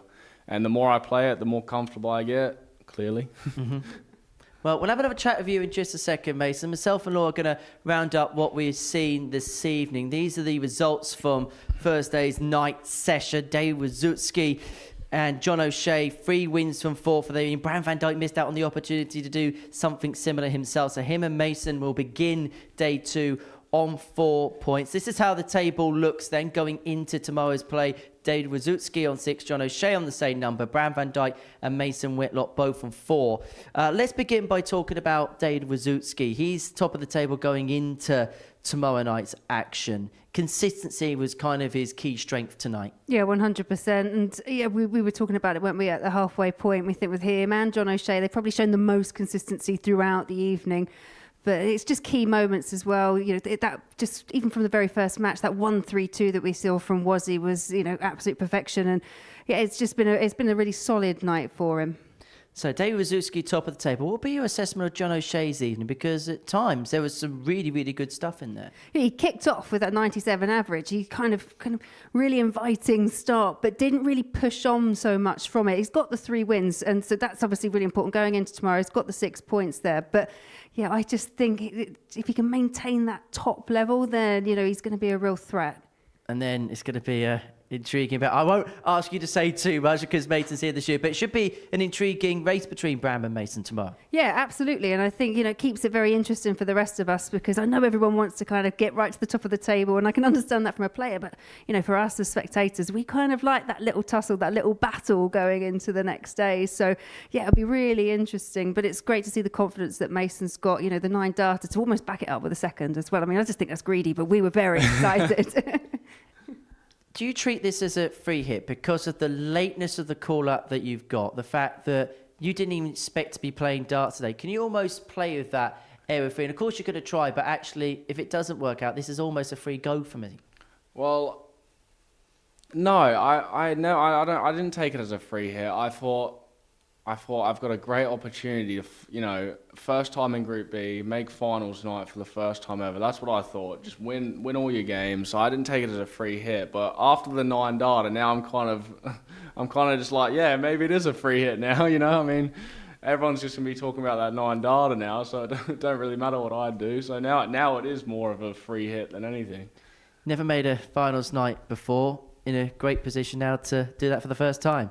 Yeah, well, I don't know why. I just got a strange feeling. I'm gonna make finals night this week, and I had a strange feeling I was hitting the 9 data, but you never know. It's all up to me really. Where I start finding some consistency and start playing those good darts. That's all it is really. Well, if your predictions are that good, I might ask you for the lottery numbers tomorrow night. Mason, many congratulations. We shall see you tomorrow night. Laura, thank you for your company throughout the course of the day. Thank you for your company as well. We'll be back tomorrow afternoon from 1 p.m. on the Super Series YouTube channel to see how Group C culminates. David Wawrzewski and John O'Shea are top of the table, but it's Mason Whitlock who hit perfection here at the Live Lounge. We'll see you tomorrow from 1.